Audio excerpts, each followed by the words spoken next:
ज्ञानदेव तुकाराम पंढरीनाथ भगवान की जय। माऊली ज्ञानेश्वर महाराज की जय। जगद्गुरु तुकाराम महाराज की जय। केशवराज बाबासाहेब महाराज की जय। गोपाला गोपाला रे प्यारे नंदलाला,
कथितो वंश विस्तार भवता सोमसूर्य राज्ञांचो भयवंशानां चरितं परमाद्भुतम्। आनंदकंद सच्चिदानंद समर्थ सद्गुरु भगवान श्री गोपाल कृष्णाच्या सानिध्यामध्ये गेल्या 5 दिवसापासून या ठिकाणी आपण भागवताची कथा श्रवण करतो आहोत।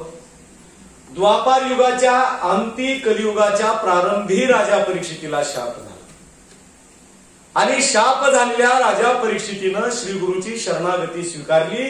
हे सगळ्यात महत्वाची गोष्ट आहे। माणसाला मरण कळाल्यानंतर कसं वागावं हे कळालं पाहिजे। मृत्यू कळणं अवघड आहे, एकतर कळतच नाही। भागवतामध्ये 2 जणांना कळालं मरण, भागवतात 2 जणांना कळालं। दोघांना कुणाला कळालं? एक राजा परीक्षितीला कळालं आणि दुसरं कंसाला कळालं। कंसाला काय कळालं? देवकीच्या 8व्या गर्भापासून तुझा मृत्यू आहे, हे कंसाला कळालं। आणि राजा परीक्षितीला कळालं इति लंघित मर्यादम तक्षक सप्तमेहनी, 7 दिवसामध्ये तुझा मृत्यू होणार आहे। फरक बघा दोघांमधला किती आहे। राजा परीक्षितीला जीवनातलं सत्य कळाल्यानंतर राजा परीक्षितीनं सर्वस्वाचा त्याग केला आणि कंसानं मृत्यूवर विजय मिळवण्याचा प्रयत्न केला। हा दोघांमधला फरक आहे। म्हणून मरण कळाल्यानंतर काय करावं हे कळालं पाहिजे। राजा परीक्षितीला कळालं आणि राजा परीक्षिती पवित्र गंगेच्या किनारी गेले आणि शुकदेव भगवंतांनी सांगितलं राजा भिवू नकोस, तुझ्याकडे 7 दिवस शिल्लक आहेत। किती दिवस आहेत? तिथं कोण दिवस येईल कैसा नाही देहाचा भरवसा। अहो सकाळपासून ताटातला घास मुखापर्यंत जाईल एवढं सुद्धा सामर्थ्य आमचं नाहीये आणि मृत्यू कळाला। किती भाग्यवान आहे राजा। आम्हाला कळत नाही जीवनातलं अंतिम सत्य आहे, पण राजा परीक्षितीला कळालं आणि कळालेल्या राजा परीक्षितीनं गुरुची शरणागती स्वीकारल्यानंतर गुरुनं सांगितलं राजा भिवू नकोस, तुझ्याकडे 7 दिवस शिल्लक आहेत। तुला माहितीये अयोध्येचा राजा खटवांग 1 तासात मुक्त झाला। होऊ शकतं का नाही 1 तासात मुक्त? 1 तास उरला खटवांग रायासी, 1 तास उरला खटवांग रायासी। म्हणा 1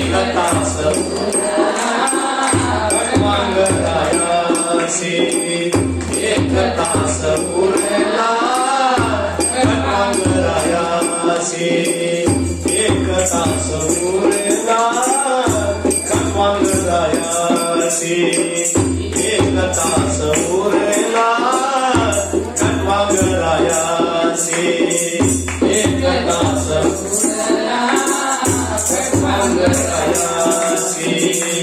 एक तास उरला खटवांगरायासी, भाग्यदशा कैसी प्राप्त झाली, भाग्यदशा कैसी प्राप्त झाली, हरिमुखे गाता हरपली चिंता, हरिमुखे गाता हरपली चिंता, भाग्यदशा कैसी प्राप्त झाली, भाग्यदशा कैसी प्राप्त झाली, हरिमुखे गाता हरपली चिंता, हरिमुखे गाता हरपली चिंता.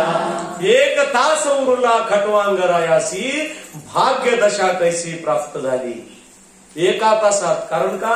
देवाचं दैत्याचं युद्ध झालं, देवांचा विजय झाला. खटवांगानं देवाकडून काम केलं म्हणून देवानं विचारलं, खटवांगा तुला काय पाहिजे माल? खटवांगा म्हणला, मला काहीच नको, माझं मरण कधी आहे मला सांगा. त्यावेळेस देवानं तपासून पाहिलं, एका घंट्यात मरण होतं. देव म्हणले दुसरं काही माग, पण मरण मागू नको.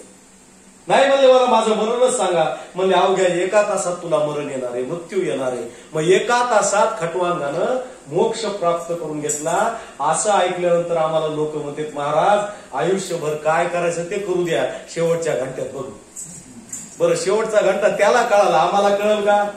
खटवांगाला कळाला, आम्हाला कळल का? नाही कळत. कारण या आयुष्याचा भरोसा नाहीये. क्या भरोसा है इस जिंदगी का? माणसाच्या आयुष्याचा भरोसा नाहीये. केव्हा रात्र होईल सांगता येत नाही. म्हणून राजा परीक्षितीनं शरणागती स्वीकारली आणि शरणागती स्वीकारलेल्या राजा परीक्षितीला शुकदेवाने ब्रह्मज्ञान सांगितलं. काल आपण बघितलं, ज्यावेळेस पापी दुराचारी वृत्ती माजल्या जाते त्यावेळेस भगवंताचा अवतार होत असतो. मग दैत्याला मारण्यासाठी देव येतात का? नाही. दैत्याला मारण्यासाठी देव येत नाही, तर परित्राणाय साधूना, साधूचं रक्षण करण्यासाठी देवाचा अवतार आहे. कारण साधू संताला त्रास होतो, कंस झाला, रावण झाला, याच्या वृत्ती वाढतात, त्याच्यामुळे चांगल्या लोकांना त्रास होतो. मग चांगल्या लोकांचं रक्षण करण्यासाठी भगवंत स्वतः अवतार घेत असतात आणि हे अवतार कार्य भगवंत करत असतात. मग बघा, भगवंत कुठं प्रगट झाले?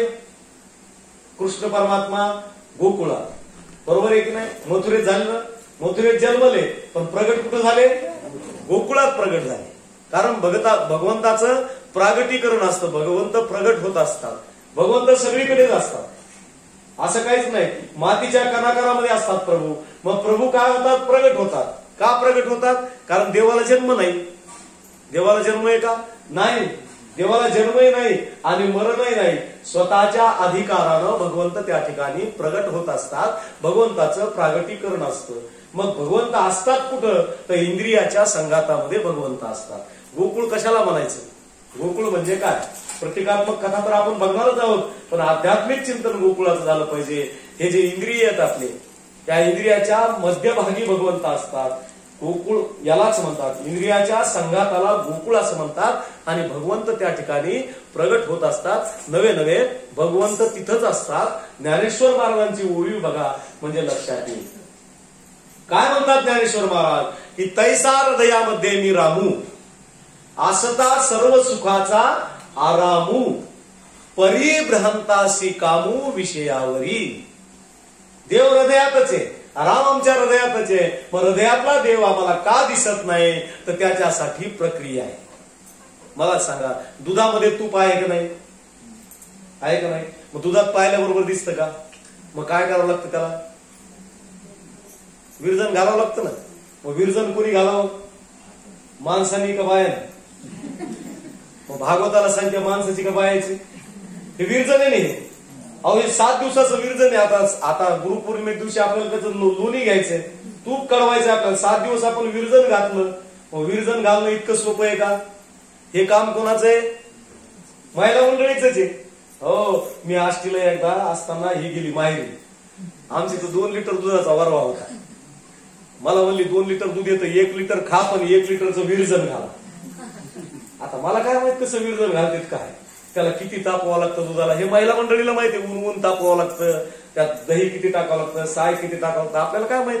मी आपलं ते 2 लिटर दूध आलं की अर्धा लिटर खाल्लं, 1.5 लिटर गरम गरम उकळीचं केलं, एवढं मोठं बघून घेतलं, त्याच्यामध्ये 10 लिटर दही घेतलं टाकून दिलं.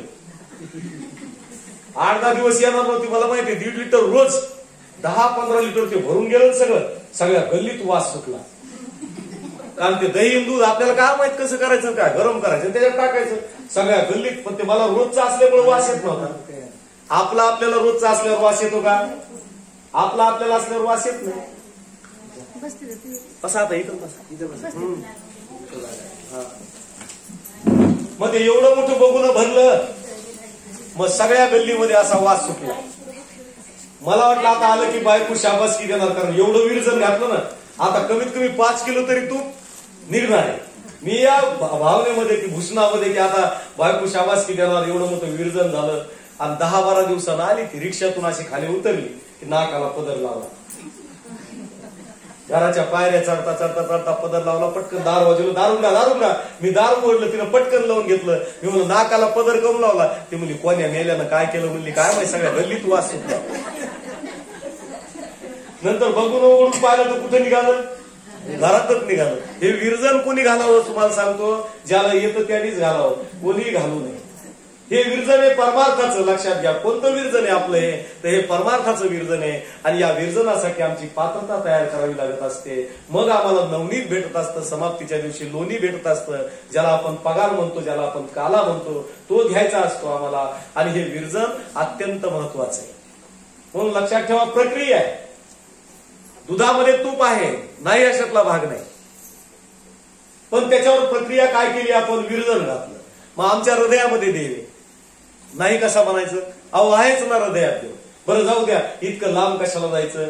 शेतामध्ये आपण विहीर खांदतो, विहीर खांदल्यानंतर काय होतं, पाणी लागतं. आपण सगळ्या गावात पेढे वाटतो, पाणी लागलं विहिरीला, पाणी लागलं विहिरीला, पाणी लागलं विहिरीला, पेढे खा पेढे खा. आता मला खरं सांगा, पाणी लागलं का पाणी तिथंच होतं? पाणी कुठं होतं? तिथंच होतं. आपण काय म्हणलो, लागलं याचा अर्थ आतापर्यंत दिसत होतं का? नाही. आता काय झालं, दिसलं. बरं फुकट दिसलं का? नाही दिसलं फुकट. काय करावं लागलं, आधी माती बाजूला करावी लागली, मुरुम बाजूला करावा लागला, खडक बाजूला करावा लागला, आणि मग पाणी चमकलं, मग पिढे वाटले आपण.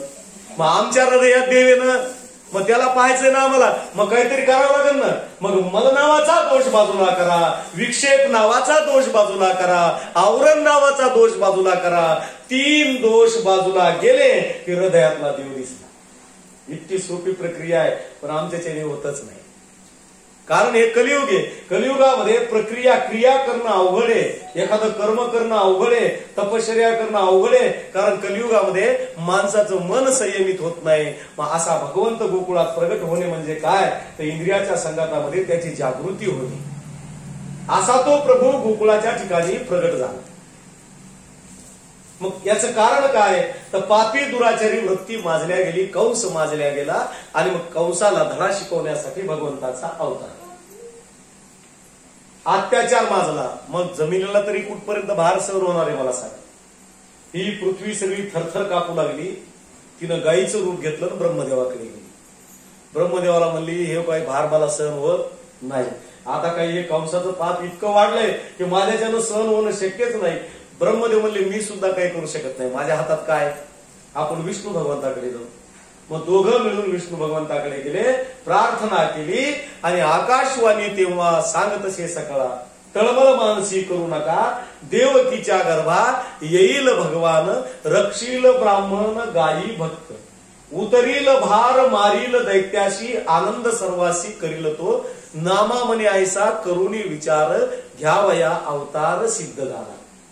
कृष्ण कळायचा असेल तर नामदेवाचा गाथा आहे, 50 रुपयाला भेटतो, गोरखपूरचा गाथा एवढाच.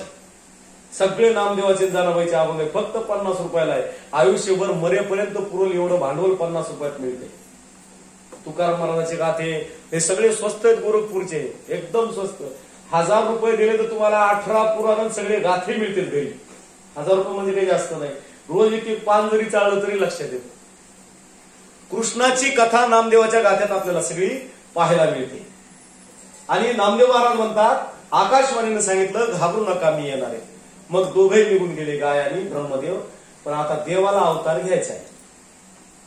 पण देवाला एकट्याला अवतार घेता येतो का? बरं, देवाला एकट्याला करमत का? अहो, देवाला एकट्याला बिलकुल करमत नाही. तुम्हाला सांगतो, देवाला सर्व आम्हालाही करमत नाही. उगं 4-5 दिवस घरी पाहुणे यावं असं वाटतं. हे पाहुणे गेले ना, मस्त कूलर लावायचं, गार झोपायचं. बरं, घंटाभर झोप, पुन्हा करमत का? बरं, एकटंच माणूस घरात असल्यानंतर हे चॅनल बघ, ते चॅनल बघ, ते चॅनल बघ, ते चॅनल बघ, ते चॅनल कवर बघायचं. टीव्ही तरी माणसाला कंटाळा येतो ना. टीव्ही तरी 1 तास 2 तास 3 तास करमत नाही. मग करमच ना, करमच ना, करमच ना, करमच ना, हीच अवस्था आमच्या जीवाची होती. करमत का? अहो, साधारण जीवाला जर एकट्याला करमत नसेल तर देवाला कसं करमत? देवालाही करमत नाही. बरं, एकट्याला अवतार घेता येतो देवाला? पुन्हा शेष भगवान पाहिजेत ना सोबत. त्याच्याशिवाय अवतार कसा घ्यावा? म्हणून भगवंत कुठे गेले? शेषाकडे गेले. बघा, नामदेव महाराजांनी किती गमतीदार प्रसंग टाकला. शेषा प्रति बोले लक्ष्मीचा पती, चल अवतार घेऊ आता. कोण? कृष्ण परमात्मा, विष्णू भगवान गेले शेषाकडे. नामदेव महाराजांनी वर्णन केलंय, पृथ्वीवरी दैत्य मातले ते फार, या लागी अवतार न घ्यायची आता. शेष भगवान म्हणले, देवा मला तुमच्या बरोबर अवतार घ्यायचा नाही. आता किती झटका बसायला पाहिजे देवाला. आपण समजा एखाद्याला म्हणावं, तुला 3 वाजता 1000 रुपये देतो बरं का, काळजी करू नको, बिंदाच राह. आणि 3.5 लाख त्याची भेट व्हावं, तेव्हा म्हणा माझं पैसेच नाही. कसं करायचं मग आपण? तुझ्या भरोश्यावर मी काम घेतलं 1000 रुपयाचं आणि तू नाही म्हणतो. अहो, तुमच्या भरोश्यावर मी सांगितलं आकाशवाणीनं अवतार घ्यायला लागलो आणि शेषात तुम्ही म्हणता मला नाही अवतार घ्यायचा. म्हणले मला तुमच्यासोबत अवतार घ्यायचाच नाही देवा. म्हणले कारणे दाखवा, नोटीस, काहीतरी एखादं कारण पाहिजे ना. कारण आहे म्हणजे काय कारण आहे सांगा? राम अवतारी झालो लक्ष्मण, सेविले अरण्य तुम्हा सवे. राम अवतारामध्ये मी लक्ष्मण झालो तुमच्या सोबत. 14 वर्षावरी केले उपोषण, जाणता आपण प्रत्यक्ष. 14 वर्ष तुमच्या बरोबर मी वनामध्ये राहिलो प्रभू. तुम्ही काही खाल्लं नाही आणि मला काही खाऊ दिलं नाही. ऑफिसमध्ये अशी माणसं असली की फार पंचायत होती. कोणाला न खाऊ देणार, स्वतः न खाणार, पंचायत होती का नाही? म्हणून मला तुमच्या बरोबर अवतार घ्यायचा नाही. 14 वर्ष उपोषण केलं मी तुमच्या सोबत. देवा काही कमी नाही केलं, मला तुमच्या बरोबर नकोच. आता देव म्हणजे देव आहेत, ते काय साधे माणसं आहेत का वय? देव हुशारच. देव म्हणले बरोबर आहे, बरोबर आहे. आता एक काम कर म्हणले, राम बघा, पूर्वी तू अनुज, किती किती मस्का लावतायत बघा देव. पूर्वी तू अनुज होतासी कनिष्ठ, सोसिले कष्ट मज सवे. आता तू वडील होई गा सर्वज्ञ, पाळी ना आज्ञा तुझी रे बाबा. मागच्या अवतारामध्ये तू लहान भाऊ होतास ना, आता तसं नको म्हणले. आता तू माझा मोठा भाऊ हो बलराम दादा. मी तुझं सगळं ऐकल. इथपर्यंत देव खरं बोलले, याच्यानंतर सगळं खोटं. बलराम दादाचं काहीच चालू गेलं नाही. सुभद्रेला पळून नेईपर्यंत बलराम दादाला कळालं नाही. आणि ही चाल कोणाची होती? या काळ्याची चाल होती सगळी. याचीच चाल होती कृष्णाची. बिलकुल कळू दिलं नाही दादाला. इथं फक्त गोडी गोडीनं प्लीज प्लीज प्लीज, आता तू वडील होई गा सर्वज्ञ, पाळी ना आज्ञा तुझी रे बाबा पंचल. ठीक आहे म्हणले. आता शेष भगवान हसले. शेष म्हणले आता मला बरोबर नेल्याशिवाय हे काही राहणार नाही. मग आता लक्ष्मीकडे गेले. लक्ष्मीला सांगितलं. लक्ष्मीशी तेव्हा सांगे ऋषिकेशी, कौंडण्यपुराशी जावे तुम्ही. सगळं नियोजन केलं भगवंताने. म्हणले आता तुम्ही रुक्मिणी व्हा आणि कौंडण्यपुराला जा, तिथं अवतार घ्या, लवकरच आपल्याला सगळं कार्य करायचं. आणि मग असं सगळं भगवंताने नियोजन केलं. आणि याच कालावधीमध्ये गंमत झाली बघा. वसुदेवा देत देवकी बहीण, लग्नामध्ये विघ्न आले ऐका. नामदेव महाराजांचे अभंग आहेत हे. पाठ केले ना इतकं सोपं जातं परमार्थ करायला, खूपच सोपं जातं. संतांचे प्रमाण जर असले तर भागवत कळायला एकदम सोपं. कारण भागवत हा प्रत्यक्ष भागवत धर्म आहे. आमच्या वारकरी संप्रदायाच्या अगोदर कोणता धर्म होता सगळा? तर भागवत धर्मच होता. आणि ज्ञानेश्वर महाराजापासून ही वारकरी संप्रदायाची परंपरा सुरू झालेली. 750 वर्षापूर्वी हा भागवत धर्मच होता सगळा. म्हणून संतांनी तुकाराम महाराजांनी सांगितलं आम्हाला, ऐकाजी तुम्ही भक्त भागवत आणि कराल ते हित सत्य करा. गीता भागवत करीती श्रवण, अखंड चिंतन विठोबाचे. हेच करायचंय आम्हाला, गीता आणि भागवत. याच्यासाठी, कारण आमचा प्रत्यक्ष धर्म आहे. आणि मग वसुदेवा देत देवकी बहीण लग्नामध्ये विघ्न आले आहे का? वसुदेवाला दिलेली देवकी ही कंसाची चुलत बहीण होती, सख्खी बहीण नव्हती, चुलत बहीण होती. लग्न झालं, रथाचे दोर हातात कंसाच्या निघाले आणि आकाशवाणी झाली. बघा, आकाशवाणी झाली आणि आकाशवाणीनं सांगितलं, कंसा, ज्या वसुदेव देवकीला तू घेऊन जातो आहेस तिचा 8वा पुत्र तुझा काढ. जुन्या काळात वरात निघायची बघा. कंसानं बहिणीला घेतलं, वसुदेवाला घेतलं, वरात काढली. आता मला वाटतं 20-25 वर्ष झाले वराती बंद झाल्या. आखरी वरात सुद्धा पाहायला मिळाली नाही कोणाची निघाली. पहिल्या वरात आता लग्नच कसे व्हायले तेच कळलं. वरातीचं काय सांगावं म्हणजे महाराज. जुन्या काळामध्ये कसं होतं माहितीये का, नवरदेव नवरीला काय करायचे, मारुतीच्या मंदिरात आणून बसवायचे लग्न झाल्याबरोबर. आणि मारुतीच्या मंदिरात आणून बसून रात्री 10 वाजता बैलगाडीत ठेवायचे दोघांना आणि सगळ्या गावात मिरवायचे. बाकीचे लोक काय करायचे, टेबी लावून नाचायचे. आणि हे दोघं नवरा बायको नवीन असायचे, गप्पा मारी बसायचे गाडी बैलगाडीत रात्री. त्यांच्याकडे कोण पाहिले. मग हे नवरा काय करायचं, त्या बायकोला म्हणायचा, हे आप्पाचं घर आहे, हे काकाचं घर आहे, हे तात्याचं घर आहे, यायच्या घरी जायचं नाही बरं का, यायचं ना आपला 36चा आकडा. म्हणजे बैलगाडीत बसल्या बसल्या सगळंच लावायचं ते नियोजन, सगळी ओळख गावामध्ये. आता कुठं, आता वराती राहिलंच नाही. जुना काही थाटच राहिला नाही. आता पहिलं इनीला एकदम घागर ते काय थाट होता इनीचा, बाबा बाबा बाबा, वर्मा आली की किती थाट व्हायचा. आता लॉकडाऊन नंतर विहिरीत लग्न लागले काही काही वरड्या विहिरीत. कशाची विहीन, कशाची काय, कशाचा मान, कशाचा पान, कशाची गुळाची ढेप पण काय. आता हे सगळं बुडून गेलं ना, राहिलं नाही. हळूहळू संस्कृतीचा ऱ्हास होतोय, लक्षात ठेवा. ही आमच्याकडे परंपरा होती, मांडव घालणं, हळद लावणं, चिखलाचं बाहुलं करणं, थाट होते हे सगळे. आता सगळं शॉर्टकट झालंय, सगळं ऑनलाईन झालंय सगळं. म्हणून वरात निघाली, आकाशवाणीनं सांगितलं 8वा पुत्र. मला सांगा, आकाशवाणीचे कार्यक्रम कुठं ऐकायचे? रेडिओ.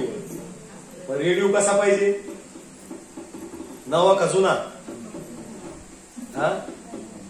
रेडिओ नवा पाहिजे. जुना रेडिओ असला तर 2-2 स्टेशन लागत आहेत. थोडं पुढे या, थोडं पुढे या, आहे जागा तुझी. बस. रेडिओ कसा पाहिजे, नवा. जुन्या रेडिओवर 2-2 स्टेशन लागत आहेत, काही खरं नसतं. म्हाताऱ्या रेडिओवर परमार्थासाठी रेडिओ कोणता पाहिजे? आकाशवाणीचे कार्यक्रम ऐकायला नवाच पाहिजे ना. एकदम 80 वर्षाच्या म्हाताऱ्याला जर म्हणलं हरिपाठ म्हणा तर येईल का? त्याला येणारच नाही. त्याला आधी शिकावं लागत ना, त्याला काही ना काही. एकदम परमार्थ होईल का? होणार नाही एकदम परमार्थ. म्हणून तारुण्य लागतं. आमच्या घरी एक एवढा जुना रेडिओ होता, जुना. हे काय आहे? आमचे वडील म्हणले रेडिओ.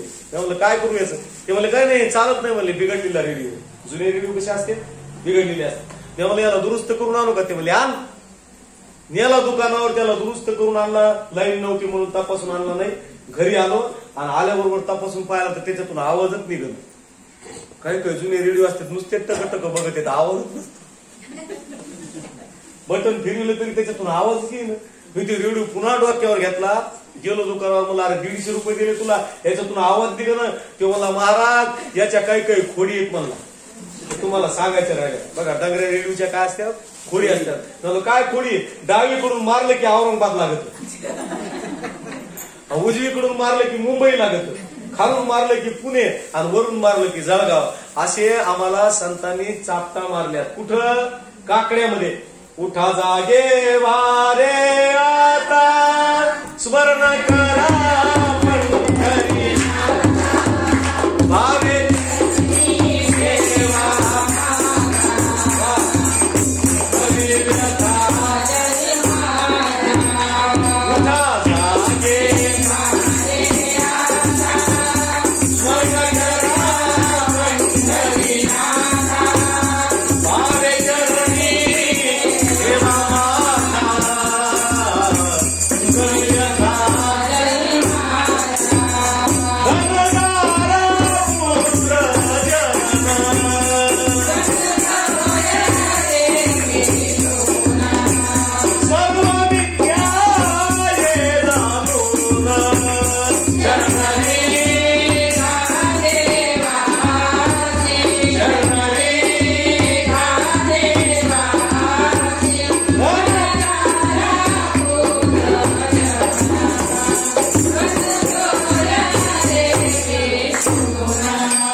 या चापटाच मारलेले आहेत आम्हाला. उठा जागे वारे आता, स्मरण करा पंढरीनाथा. किती चापटा मारल्या संतांनी आम्हाला तरी कळत नाही.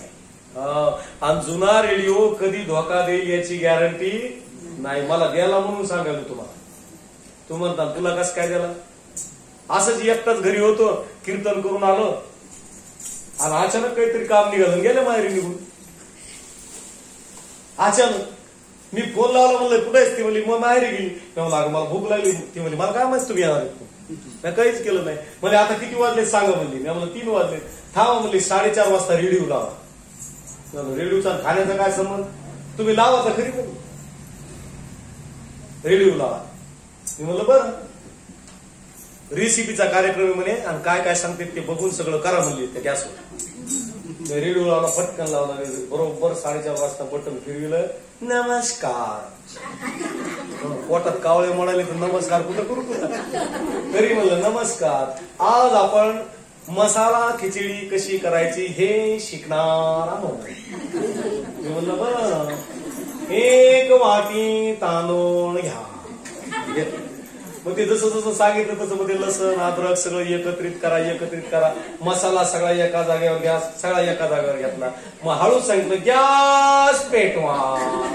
पटकन मग मी काय केलं, गॅस पेटवला आणि त्याच्यावरती काय ते पातेलं बघून कडे काय ते ठेवलं. तेल टाकलं, मोहरी टाकली. सगळा मसाला हातात घेतला. सगळा मसाला हातात घेतला आणि तितक्या स्टेशन बदललं रेडिओच. लागला योगा. मोठा करा. माझ्या डोळ्यात टचकन पाणी आलं. म्हणलं बायकोला किती त्रास होतो खिचडी करायला, आपल्याला गिळायला काय होतो नुसतं. उजवा पाय पुढे करा. आता ते लागला योगा. डावा पाय मागे करा. केला ते मसाला हातातच. आता पुन्हा पहिलं स्टेशन लागलं. त्या हातातला मसाला त्या कढईत टाका. मला फक्त एवढंच ऐकलं आला, हातातलं टाका. कशात? याच्यात काय याच्यात? मी आपलं नाड्यात दिलं तसं. म्हणजे अशी फजिती होते. म्हणून तारुण्य परमार्थासाठी एकदम योग्य आहे. वरात निघाली, सांगितलं आणि मग वरात कुठे गेली? थेट जेलमध्येच गेली. ठेवा बंदी खानी नामा म्हणे. वसुदेवानं सांगितलं तुला जर माझ्यावर विश्वास नसेल तर नामदेव महाराज म्हणतात ठेवा बंदी खानी नामा म्हणे. आणि मग बंदी शाळेमध्ये टाकलं. कुणाला? वसुदेव देवकीला. पहिला मुलगा झाला. कंसाकडे नेला. मांडीवरचा घेतला देवकीच्या. कंसाकडे नेला. कंसाने पाहिलं इतकुसक बारीक लेकरू आहे, मला काय मारी, मला मारणार, नाठ होय. वापस नेला. वसुदेवानं देवकी जवळ देऊन टाकला. देवकी म्हणली अहो काय झालं? म्हणले तुझ्या भावानं काही मारलं नाही. मग देवकी म्हणली तरी मी तुम्हाला म्हणत होते माझा भाऊ तसा. जेलमध्ये टाकलं तरी माझा भाऊ तसा नाही. मग तितक्यात नारद आले. नारदाला पेढा दिल्यावर नारद म्हणले पेढा कशाचा आहे? म्हणले मी मामा झालो. तुला आकाशवाणी माहित नाही का? म्हणले अहो आकाशवाणीने 8 सांगितलं. म्हणले देवाचं काही नाही. म्हणले आता शिक पहिला आहे. म्हणले कंसा तू भोळ्याला भोळाचेस. पहिल्याला 8व्याला पहिला कधी करील देव त्याची काही गॅरंटी आहे का? लिहिताना मराठीत लिहितो, वाचताना उर्दूत, त्याचा काय भरोसा आहे? मग काय करू? नारद मुनी म्हणले नारायण नारायण. काय करायचे हे मी नाही सांगितले. पुण्य सारावया भेटे देव ऋषी. नारद भेटले. पुण्य सगळं सारायचं होतं त्याचं. मग देवकीच्या मांडीवरचा उचलला, गरगर फिरवला, आपटला आणि मारून टाकला. वसुदेव पुन्हा म्हणले तरी तू म्हणत होतीस तुझा भाऊ तसा नाही. 6 मारले. 7व्याचा नंबर लागला. संकर्षणानं रोहिणीच्या उदरामध्ये स्थित केलं आणि आकाशवाणीने सांगितलं वसुदेवाचा आहे, सांभाळ करा. कंसाला वाटलं 7वा गर्भ माझ्या भीतीनं गळाला. कंस म्हणला आता 8व्याचा नंबर आहे, हुशियार हुशियार, सावधरा सावधरा सावधरा. आणि 8व्याचा नंबर लागला. पहारा सज्ज केला. राजा परीक्षितीला शुद्धोज भगवान सांगणार राजा. आणि त्या कारागृहामध्ये देव प्रगट झाले. उजेड पडला देवाचा. कंसानं पाहिलं पण कंसाला देव कळाला नाही, पळून गेला. आणि आईनं पाहिलं तर एवढा मोठा 8 वर्षाचा देव त्या ठिकाणी प्रगट झाला. मग कसा प्रगट झाला? तुम्हाला सगळ्यांना माहिती कसा प्रगट झाला. सहस्रदीपे दीप कैसी प्रकाशती प्रभा.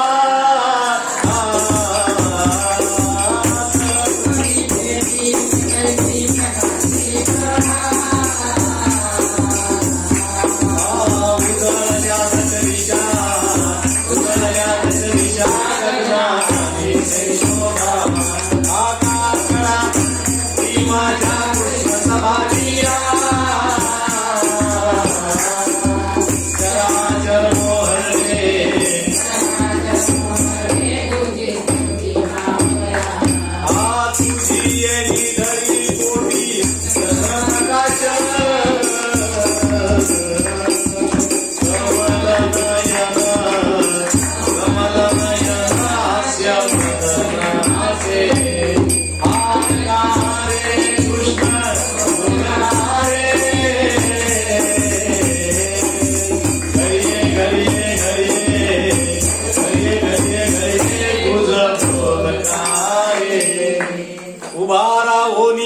कैसा पोरो थोडं वरे जा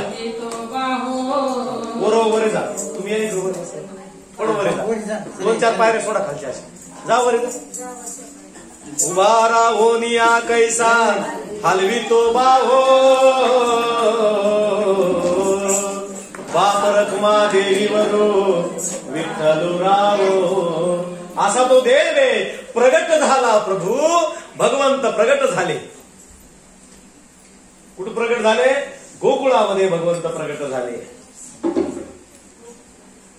मथुरेत आणि मथुरेत प्रगट झाल्यानंतर देवकी मातेनं पाहिलं देवकी माता म्हणली बाई एकदम 8 वर्षाचं लेकरू कसं काय झालं बाई मला असं कसं म्हणली आणि देवा तुला तर 4 हात आहे देव म्हणला हो मला 4 हात आहे नाही म्हणलं हे काही बरोबर नाही म्हणली यशोदा माता देवकी माता 2 हात कमी देव म्हणले बरं 2 हात कमी करतो म्हणले तुझ्याजवळ तर खेळण्या तू बरोबर चालल्या सगळ्या लेकराला खेळण्या आम्ही देत असतो तू तर बरोबर चालल्या शंखचक्र गदा पद्मे मग काय करू म्हणले हे बाजूला कर देवानं बाजूला केले आणि मग देवकी मातेच्या डोळ्यात पाणी आलं देवकी माता म्हणली देवा लहान व्हा आता एवढं कुठे लेकरू असतं का मोठं लोक मला नाव ठेवतील ना लहान व्हा तेव्हा कृष्ण परमात्मा म्हणले आई मला लहान व्हायला काही हरकत नाही मी लहान होईल पण मामा मला मारील एक काम करा टोपलीत टाका मला डोक्यावर घ्या आणि गोकुळात नेऊन सोडा यशोदेच्या ठिकाणी नंदाच्या घराला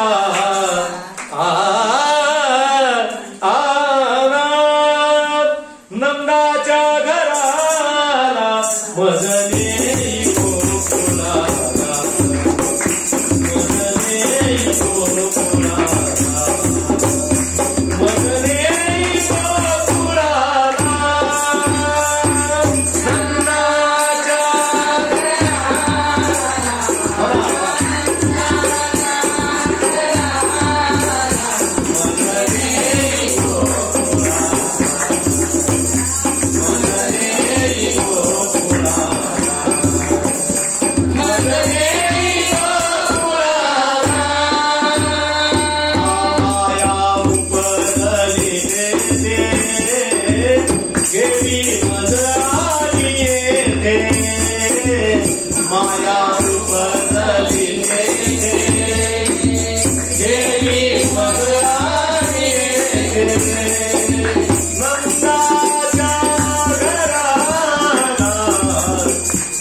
नंदाच्या घराला भजने गोकुळाला टोपलीत घेतलं देवाला बरं देवाला टोपलीत घेतल्याबरोबर जेवढे काही बंधनं होते ते आपोआप गळून पडले सगळे कारण त्याला डोक्यावर घेतलं ना त्याला डोक्यावर घेतलं की सगळे बंधनं गळणार आणि तिला डोक्यावर घेतलं की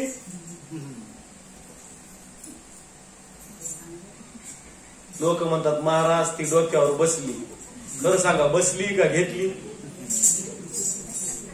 ती म्हणजे ती नाही हो आपल्याला तिच्याशी काही देणं घेणं नाही ती म्हणजे माया आणि तो म्हणजे ब्रह्म देवाला डोक्यावर घेतलं म्हणजे देव मस्तकी धरावा अवघा हलकल्लोळ करावा देवाला डोक्यावर घेतलं तर मजा आहे ना आणि देवाला डोक्यावर नाही घेतलं तर काय मजा आहे मग माया काय उपयोगाची मग बंधनं गळाली आणि बघा कुठं आले यमुनेच्या जवळ आले बरं आता यमुनेनं रस्ता द्यायला पाहिजे का नाही नियमानुसार यमुनेनं रस्ता द्यायला पाहिजे कारण देव आलेला आहे देवाला रस्ता नाही दिला तर कसं होईल पण यमुनेचं पाणी वाढलं उलट झालं यमुनेचं पाणी वाढलं वसुदेवाच्या गळ्यापर्यंत लागलं वसुदेवाच्या डोळ्यात पाणी आलं बाळ कसे नेऊ बाळ कसे नेऊ बाळ कसे नेऊ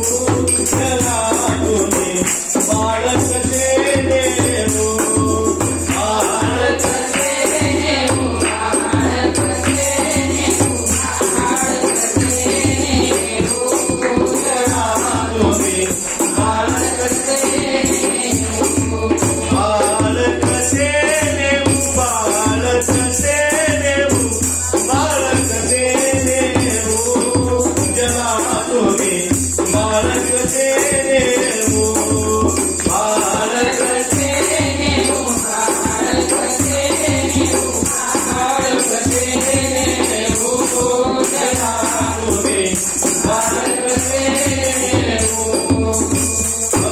अलीकडे गंगा पलीकडे यमुना उतरून कशी मी जाऊ हरी रे बाळ कसे नेऊ इथपर्यंत पाणी लागलं.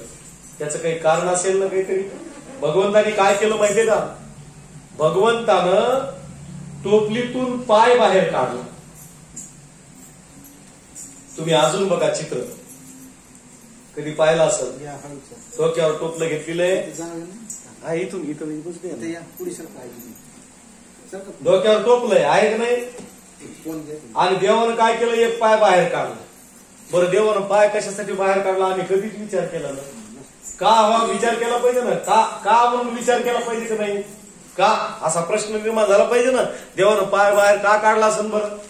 का हा प्रश्न ज्या दिवशी मनाच्या ठिकाणी निर्माण होईल त्या दिवशी आपल्या प्रश्नाचं उत्तर मिळालं मला. का हा प्रश्न निर्माण झाला पाहिजे का नाही. कपाळाला कुंकूच लावावं बरोबर आहे का नाही. टिकली लावू नाही. का लावू नाही हे कळालं तर कुंकू लावेल ना माणूस. जोपर्यंत कळत नाही तोपर्यंत का हा प्रश्न निर्माण झाला पाहिजे. जर मनाच्या ठिकाणी निर्माण झाला तर माणसाची फजिती होणार नाही. बरं टिकली लावायला हरकत नाही कारण विज्ञानाची देणे. मी नेहमी सांगतो विज्ञानाच्या प्रत्येक गोष्टीचा माणसानं फायदा घेतला पाहिजे. किती भारीची साडी निघाली 20,000ची का असं ना जाऊन आणली पाहिजे कारण ती विज्ञानाची देणे. मला सांग इतकं सगळं डिझाईन निघाल्यानंतर वापरायचं आपण नाही कोणी. मला सांगा जगायचं कधी आपण. सगळं जर दडपू ठेवायचं बँकेत ठेवायचं तर मग स्वतःच्या शिवायचं मजा तरी कधी करायची. मस्त मजा केली पाहिजे स्वतः दिवस. आता काय जाऊ नका 8-10 दिवस नाही तर लोक येतील मला भांडायचं सांगतो म्हणजे काय साडे आणायला कळालं पाहिजे. का हे जर कळालं असतं तर आम्ही टिकली लावण्याला विरोध नाही. बिलकुल टिकली लावा पण बारीक कुकू इथं बारीक होईना लावलं पाहिजे. कारण जेव्हापासून टिकल्या निघाल्या भिंती सौभाग्यवती झाल्या. बघा तुम्ही कुठेही टिकली. तुम्ही बाथरूम मध्ये जा बकेटाला टिकली. वॉशिंग मशीनला टिकली. स्टँडला टिकली. सिलेंडरला टिकली. गडबडीत तिनं एकदा माझ्या शिंडीलाच लावली फक्त काहीच सापडलं म्हणली द्या शिंडी. टिकलीची काही गॅरंटी आहे का कुठं लागल म्हणून.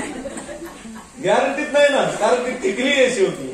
गडबडीत कुठे जुन्या काळात एवढा कुंकू होतं बघा एवढं. आता गडबड आता 3 दिवस झाले आम्ही काय आमची झोप मध्ये 1-2 घंट्याची सध्या 2 घंटे 2.5 घंटे झोपलं की सगळ्या कामाला लगेच लागावं लागतं. मग अशा गडबडीत मग काही सापडत नाही ना.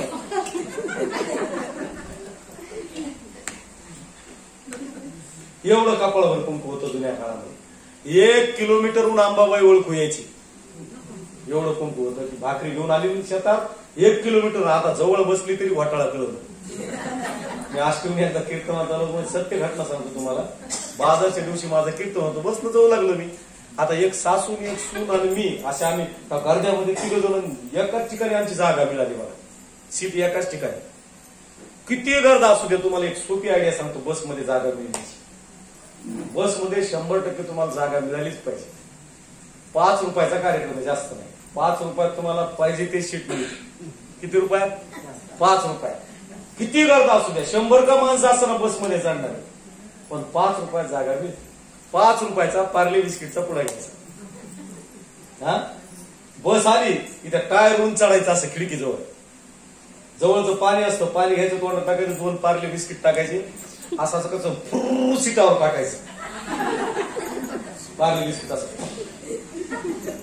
आता बसमध्ये चढणारा प्रत्येक माणूस आपण सगळ्या शेवटी असतो. अहो माझी जागा आहे. कशात जागा माझी जागा आहे. तुम्हाला काय करायचं सारखा सीटाजवळ यायचं. खिशात पेपर असतो आपल्या त्या बॅगमध्ये पेपर घ्यायचा आणि हळूच पुसायचं मस्त बसायचं आयुष्य. कारण आपल्याला माहिती ते काय आपणच टाकलेलं आहे ना. मिळाली की नाही जागा. जागा मिळाली शिवाय आता मिळणार काय. आता गेलो आम्ही तिघांना आम्हाला एकच सीट मिळालं. सासू सून इथं पायऱ्यावर या इथं इकडून या त्या इकडून बस. कोण सासू सून आणि मी आम्ही 3 जण. पण गमतीनं काय बसमध्ये चढता काय चढता त्या बाई सूनबाईची गेली टिकली पडून. मला गपचूप बसवून आम्हाला काही गरज आहे का बोलायची. आगाऊ ती म्हातारी बसलेली होती अशी त्या सूनबाई बसल्या होत्या खिडकीजवळ म्हातारी मध्ये आणि मी आलीकडे. त्या म्हातारीकडे पाहिलं म्हणलं आजी माय किती अवघड झालं हो तुमच्या संसाराचं. ते म्हणल्या काय झालं रे महाराज. बघा ना तुमच्या कपाळाला एवढं कुंकू, सुनबाईच्या कपाळाला काय. म्हातारीनं वाकून पाहिलं, म्हातारी म्हणली सुनबाई टिकली, ती म्हणली चारतानाच उठली. चारतानाच उठली. लक्षात ठेवा अशी फजिती होते. म्हणून हे सौभाग्याचं बरं हे काय सोपं आहे का. हे लावणं याला लावायला 15 मिनिटं लागतात कमीत कमी. किती? 15 मिनिटं. मी पाहायचो ना आई ज्या वेळेस लावायची दिवस आधी काय होतं,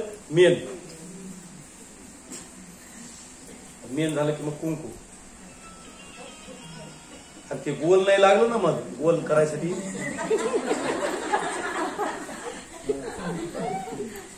एवढा वेळ कोणाकडे होय.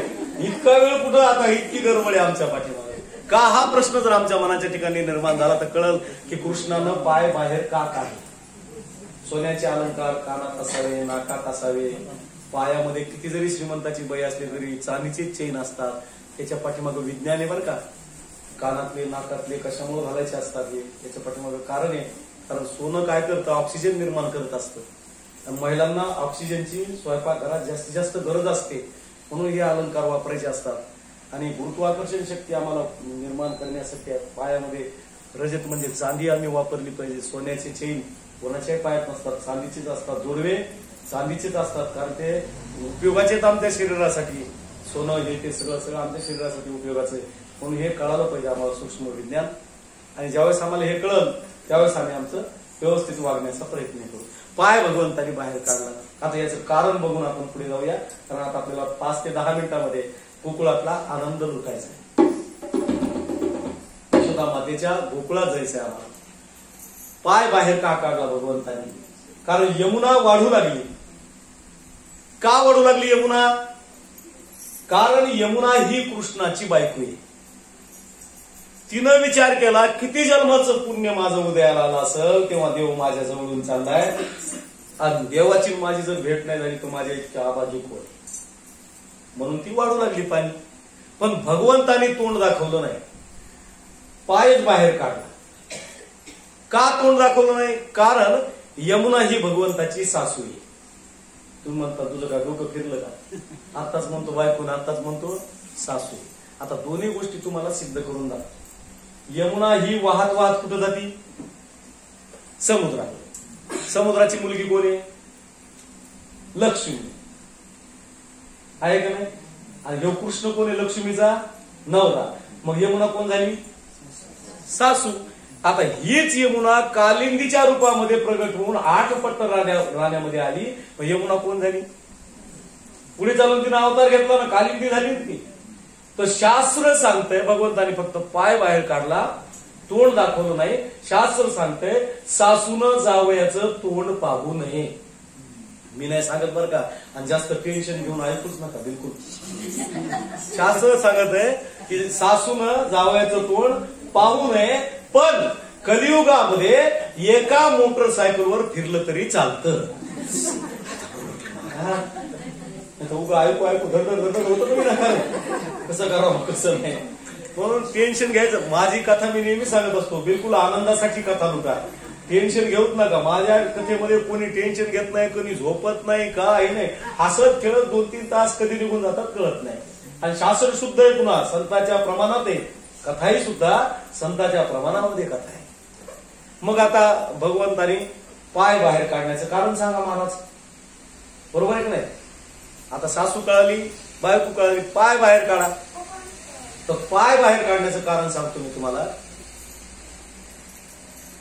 आता मला सांगा, एखाद्या बाईचा नवरा गावाला गेला, 2-3 महिन्यांनी घरी आला, येणार आहे. कळालं तिला आता 2-3 महिन्यांनी नवरा येणार आहे. बाई कुठं जाईल का. कारण नवरा किती दिवसाने यायला स्वागतासाठी घरीच राहील ना ती. पण एक वेळ अशी असते, नवरा 6 महिन्यानं जरी घरी आला तरी बायको त्याला बोलत नाही. बोलतच नाही. 6 महिने येऊ द्या. एक वेळ अशी असते बायको त्याला बोलत नाही. कधी, जर शाळेतली वर्ग मैत्रीण भेटली तर. आणि ती गप्पा मारायला जर घरी आली की कोणाच्या बापाला बोलत नाही.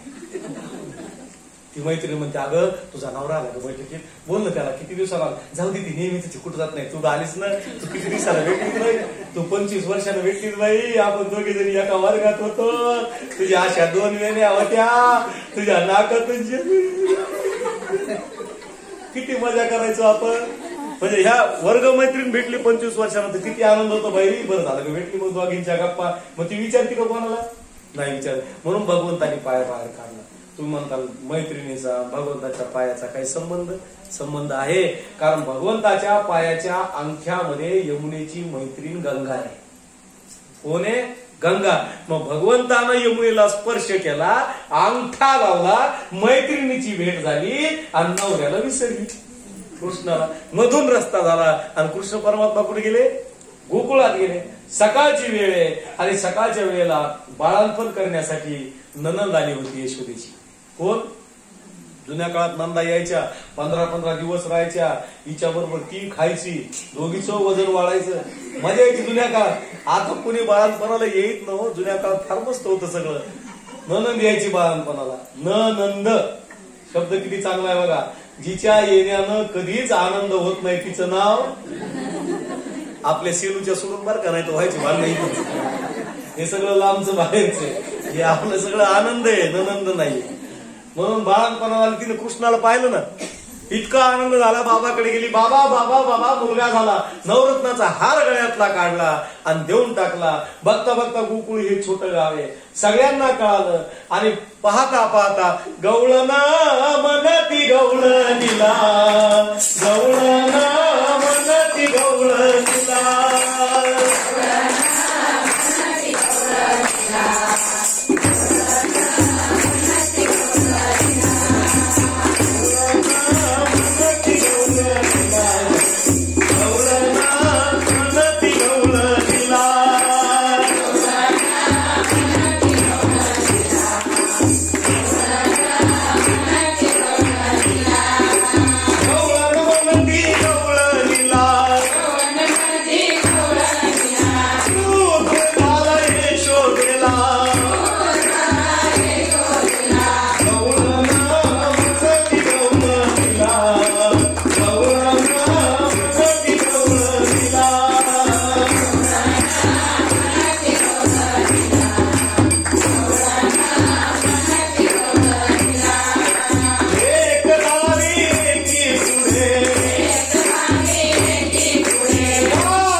यशोदेला एक धावी एकी पुढे वाटिता ती सुंटवडे. सगळ्या जणी नंदाच्या वाड्यावर गेल्या आणि गेल्याबरोबर काय झालं, पाहिला पाहिला नंदाचा नंद, पाहिला पाहिला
नेवेदियले ते नेवेदियले म्हणे सावळा देखील आनंदाचा ते आनंदाचा पूर आला. आनंदाचा पूर आला आणि प्रभूला पाहिल्याबरोबर देखील डोळा बैसला मनी तोची वदनी उच्चारी. किती आनंद आला बरं. कोण कोण होतो गोकुळात बघा, लक्ष देऊन ऐका. कोण कोण होतं गोकुळात? गोकुळातले पात्र बघू आपण कोण कोण होतं. मला सांगा, नवरा बायको कोण कोण आलं भागवत ऐकाय? हात वर का?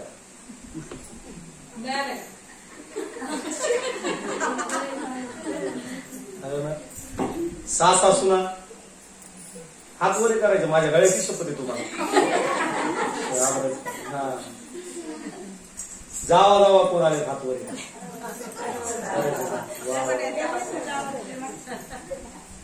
ननंद भाऊजे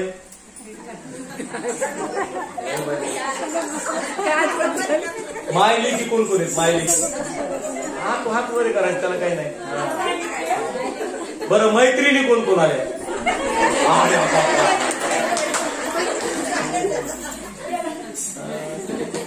एकटं कोण कोण आलं? एकटं ज्याला कोणीच नाही, मित्र नाही, मैत्रीण नाही. हे का विचारलं तर हे सगळे पात्र गोकुळात होते. निश्चितच आपल्या या जिजाऊनगर मध्ये आज या ठिकाणी पूर्ण रूपानं गोकुळ झालेलं आहे. सगळ्यांना खूप खूप धन्यवाद. कारण आपण आज गोकुळात एक मी कालच सांगितलं होतं आपल्याला कथा इथं करायची नाही. कथा कुठं करायची? गोकुळात. मग सगळ्या गवळणी एकत्र झाल्या, टिपऱ्याचा ताल धरला आणि सुंदर असं गायन नृत्य गवळणी त्या ठिकाणी करू लागल्या. या आपण सुद्धा ठराविक या ठिकाणी 5-10 मिनिटाचा कार्यक्रम आहे. थोडं जरा बाजूला सरकत पुन्हा जागेवर बसता येतं आपल्याला. 5 मिनिटाचा टिपऱ्याचा कार्यक्रम करून आपण पुढची कथा बघूया. आज सुंदर सुंदर कथा आहेत. देवानं कोणत्या लीला केल्या, कोणत्या खोड्या केल्या, त्या आपल्याला सगळ्या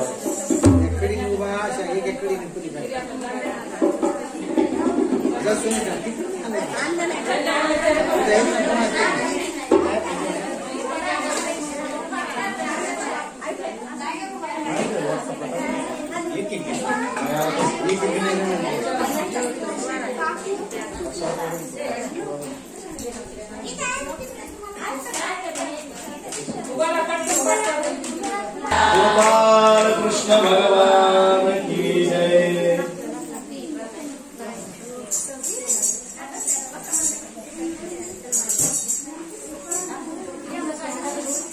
आनंदकंद सच्चिदानंद समर्थ सद्गुरु भगवान राजा परीक्षितीला शुद्धोजी भगवान सांगतात की राजा,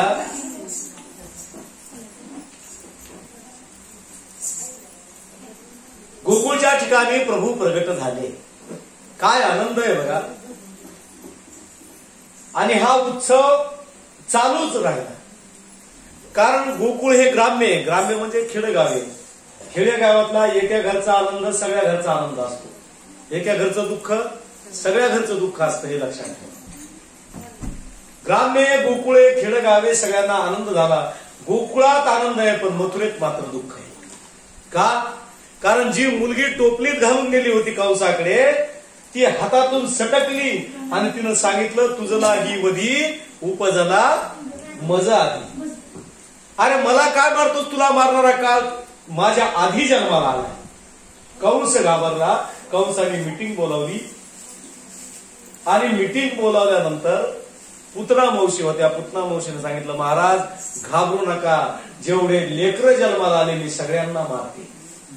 कालकूट नावाचं विष स्तनाला लावलं आणि कालकूट नावाचं विष स्तनाला लावून पुतना बालघातीनी भागवतकारांना सांगितलं, लहान लहान लेकरांना मारत निघाली. त्या काळामध्ये एकच पुतना होती. आता सोनोग्राफीनं घरोघरी पुतना केली. भ्रूण हत्या करू नये, लक्षात ठेवा. लहान जीवाला संपवण्याचा आम्हाला काहीच अधिकार नाहीये. जीवाला जन्माला येण्याचं स्वातंत्र्य आहे. आम्ही कोण त्याच्यामध्ये आळू देणार? प्रत्येक जण आपापलं नशीब घेऊन येत असतं. जन्माला येणारा प्रत्येकाचं आपलं आपलं नशीब असतं. म्हणून राजा परीक्षितीला शुद्धोजी भगवान सांगतात, छोटे छोटे लेकरं मारत मारत ही कुठं आली? गोकुळात आली. बरं, वेश इतकाच मायावी राक्षसीने होती नी. हिनं सुंदर वेश धारण केला. सुंदर वेश धारण करून आली आणि आल्याबरोबर गवळणीला विचारलं, का ग यशोदेचं घर कुठे आहे? म्हणली, हे जे सडे आहेत का पडलेले, हे कस्तुरीचे सडे आहेत. आणि या सड्याची सुरुवात ज्या घरापासून झाली ते घर यशोदेच आहे. गोकुळामध्ये कशाचे सडे होते? कस्तुरीचे सडे. आता सडेच राहिले नाही आपल्याकडे. थोडंफार आता सिमेंटचे रोड झालेत, सडा कुठं टाकायचा महाराज? बरं, राहण्याची पद्धतच बदलली. कोणी पहिल्या मजल्यावर आहे, कोणी दुसऱ्या मजल्यावर आहे, कोणी तिसऱ्या मजल्यावर आहे, कोणी चौथ्या मजल्यावर आहे, कोणी 5व्या मजल्यावर आहे, कोणी 6व्या मजल्यावर आहे, कोणी वरच्या वरच चाललंय. सिस्टीमच बदलली. ब्लॉक अँड फ्लॅट सिस्टीम झाली सगळी. त्याच्यामुळे राहण्याची पद्धत बदलली. आणि आता शहरामध्ये गेल्यानंतर कथेला आम्ही जातो ना, तर मोठमोठ्या शहरामध्ये लोक म्हणतात महाराज शेण कुठून आणायचं? भेटलं तरी 20 रुपयाला एवढा पावटा भेटतो. आणि कशाचं भेटण्याची गॅरंटी? हो, कशाची भेटण्याची गॅरंटी का? म्हणून ते शेण नाही, पण टाकायचं कुठं? सडा. कस्तुरीचे सडे होते, लक्षात ठेवा. आणि मग गेले आणि पुतना मावशी तिथे जाऊन पोहोचल्याने कृष्णाने पाळण्यात पडल्या पडल्या पाहिलं की मावशी आल्या. मावशी आल्या. मावशीनं मांडीवर घेतलं. भगवंताने डोळे बंद केले. का बंद केले? कारण पुतना ही अविद्या आहे आणि अविद्या डोळ्यात नसावी म्हणून प्रभूने डोळे बंद केले, ज्ञानचक्षु बंद केले. आणि दुसरं कारण सांगितलं की मी दहीदूध तूप लोणी खाण्यासाठी आलेलो आहे. कुठं? इथं दहीदूध तूप खाण्यासाठी आलो आणि ही स्तनाला विष लावून आली. विष पिण्याचा अनुभव मला नाही, विष पिण्याचा अनुभव महादेवाला आहे. म्हणून महादेवाची प्रार्थना करतात. महादेवा विष तुम्ही द्या, मी दहीदूध तूप लोणी खाणार आहे. म्हणून महादेवाची प्रार्थना करतात. असे अनेक कारण सांगितले. आणि मग दूध पिलं, विषही पिलं आणि प्राणाकर्षण करायला सुरुवात केली. प्राण ओढायला सुरुवात केली. त्यावेळेस पुतना म्हणाली साबुंच साबुंच, सोड सोड. दोनदा म्हणली, एकदा नाही. एकदा म्हणली का सोड? नाही, दोनदा म्हणली. का? एकतर या यातनेतून सोड आणि जन्म मरणाच्या चक्रातून सोड. सोडणारा तूच आहे. राजा परीक्षितीनं प्रश्न विचारला शुकदेव भगवंताला की देवाजवळ ही पुतना आलीच कशी? हिचं कोणतं नशीब आहे असं ही देवाजवळ आली? मारायच्या निमित्तानं का होईना, पण देवाजवळ आली, काहीतरी पुण्य असेल ना. मग राजा परीक्षितीला शुकदेवजी भगवंताने सांगितलं, राजा बळीच्या यज्ञामध्ये वामन भगवान गेले होते. बळीच्या यज्ञात काल कथा पाहिली ना आपण. वामन भगवान गेले होते. त्या वामन भगवंताला रत्नावलीनं पाहिलं होतं. रत्नावली बळीची बहीण, तिनं पाहिलं होतं. आणि ती रत्नावली म्हणली या लेकराला जर मी दूध पाजलं तर किती बरं होईल. भगवंताने तिच्याकडे वामन अवतारामध्ये पाहिलं, सांगितलं घाबरू नको, पुढच्या जन्मात तू पुतना मी कृष्ण. मग या जन्मातली इच्छा भगवंताने कोणत्या जन्मात पूर्ण केली? द्वापार युगामध्ये पूर्ण केली. तुम्हा सनकाधिकाचे निमाने सायुज्य सौरसू दिदला पुतने, जी विषाचे नि स्तनपाने मारून आली. मारायला आलेल्या पुतणेला सुद्धा भगवंताने यशोदेच्या अगोदर मोक्ष दिला. मोठा देह धारण केला. विराट रूप त्या पुतणेनं धारण केलं. प्रभू सोड सोड सामुंच सामुंच. आणि भगवंताने विशाल वृक्ष खाली पडले. देह पडला. सगळ्या गोकुळात एकच गारदा झाला, यशोदे कृष्ण कुठे? कृष्ण कुठे? सगळ्या गवळणी जवळ आल्यावर बघितलं तर कृष्ण त्या राक्षसिनीच्या अंगावर. आता त्या बाकीच्या गवळणी बोलायला काय कमी होते का? एक म्हणली का ग तुला किती दिवस झाले लेकरू नव्हतं आणि इतके दिवसात तुला लेकरू झालं तर सांभाळता येत नाही होय ग यशोदे. दुसरी म्हणली अगं तिला बोलतेस कशाला, त्याला खाले तर घे. तिसऱ्या गवळणीने त्याला खाली घेतलं. चौथ्या गवळणी जवळ गेलं. देवाचं सगळं अंग गरम झालं होतं. कसं झालं होतं?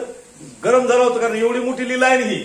अंग गरम झालं. मग ती म्हातारी म्हणली अगं याचं अंग सगळं गरम झालं, त्या राक्षसीला मारलं काय की यांनी, बघ याला दृष्ट लागली असं. दृष्ट कृष्णाला बाई कान्हाला, कृष्णाला बाई कान्हाला दृष्ट कशी झाली, तापलई आली हरिला, तापलई आली, तापलई आली हरिला, तापलई आली. कृष्णाला दृष्ट कशी झाली,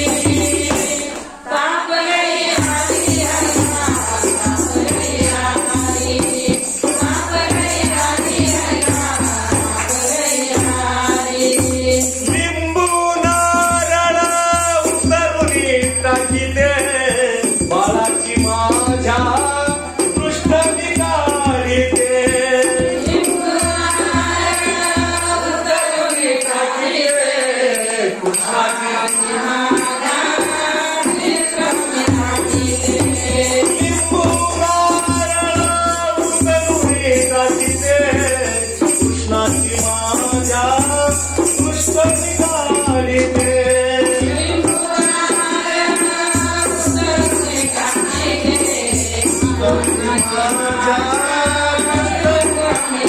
कृष्णाला बाई खानाला, कृष्णाला बाई खानाला, कृष्ण कशी झाली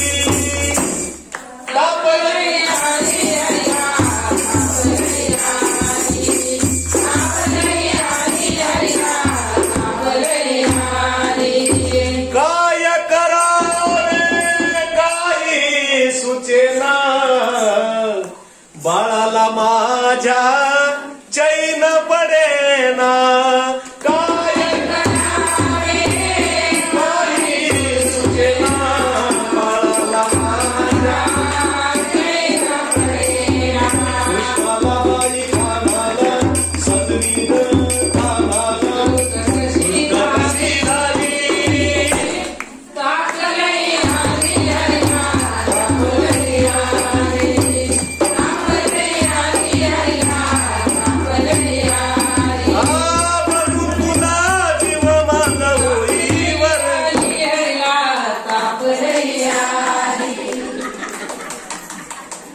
राजा कितीला सुखदेवजी भगवान सांगतात राजा भगवंताचं अंग सगळं गरम झालं, दृष्ट लागली. दृष्ट कोणाला लागते सांगू का तुम्हाला? दृष्ट कोणाला लागत असते? कोणाला लागते दृष्ट? एक तर लहान लेकराला, नाही तर म्हाताऱ्याला. होय, दुसरी कोणाला लागून बघा त्याला दृष्टी लागते. तुम्ही म्हणता महाराज लेकराचं ठीक आहे, पण म्हाताऱ्याला कोणाची लागेल? म्हातारीची, दुसरी कोणाची लागेल? मला एकदा असं झालं ना, भागवत कीर्तन करू करू अंग सगळं गरम झालं होतं, एका म्हातारीचा हात लागला. गरम अंग झालं होतं. आता कीर्तन भागवत सांगू सांगू होतंय अंग गरम, जागरण होतंय. ती म्हातारी म्हणली, महाराज तुझं अंग लय पोळायला गाड्यात, तुला दृष्टच लागली. आजी मला कशा दृष्ट म्हणलं, करडीला कीड नाही, वक्त्याला फीड नाही म्हणलं.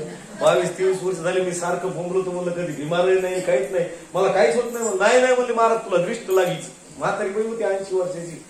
मग म्हणलं आजी, ती म्हणली बस या म्हणतात. तिथं बसलो मला म्हणतात. आता खेडं गाव होतं, ऐकावं लागतं खेड्यामध्ये सगळ्याचं. बस म्हणली, मी म्हणलं बसलो. काय करायचं म्हणजे तुझी दृष्ट काढते. वरवंट आणला तिनं 55 किलोचा वरवंट, आणि असं हातात घेता लागलं, लटलट कापड मिळवलं. काय असं थरथर थरथर कापड मिळवलं. म्हातारे काय करणार आहेस म्हणजे तुझ्या अंगावर 3दा उतरायचं. मी म्हणलं मला एकच फोन करू दे, एकच तिच्यातला मोबाईल काढला, मी घरी फोन लावला. हॅलो, ती म्हणली काय झालं? मी म्हणलं आखरी भागवत, कारण हे जर वरून सटकलं तर काय करणार. गप म्हणली म्हातारी, काय होत नाही. तिनं असा 3दा फिरविला, गच्च गोळी लावली नाही. उघड म्हणली डोळे. आता कसं वाटेल? मी म्हणलं आईस्क्रीम. त्या वरवंटेच्या भीतीनंच ताप पळून गेला. आणि हे मंत्र असे म्हणले, आणि मग कृष्णाला पाळण्यामध्ये घातलं, आणि बघता बघता कृष्ण परमात्मा मोठी होऊ लागली. 100 दिवसाचे झाले प्रभू. प्रभूच्या लीला अनंत आहे. हरी अनंत, हरी कथा अनंत. प्रभूच्या लीला जितक्या वर्णन केल्या तितक्या कमी आहे. 100 दिवसाचे झाल्यानंतर प्रभूचा वाढदिवस साजरा करतात. आणि मग वाढदिवस साजरा करायचं म्हणल्यानंतर आता सगळेजण येणार ना. हळदी कुंकाला महिलांना आमंत्रण दिलं, आणि महिलांचा हळदी कुंकाचा कार्यक्रम असला की सगळा आनंदच असतो. मग कृष्णाला असं पाळण्यात टाकलेलं होतं. मग सगळ्या जणी आल्या, कृष्णाकडे दुर्लक्ष. कृष्णाकडे दुर्लक्ष. काय करायचं आता? नाही काय, खूप वेळ खूप वेळ आहे. 4:30ला काम आहे.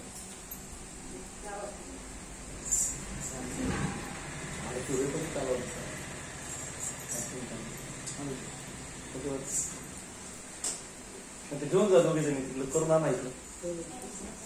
4 वाजता चालतं.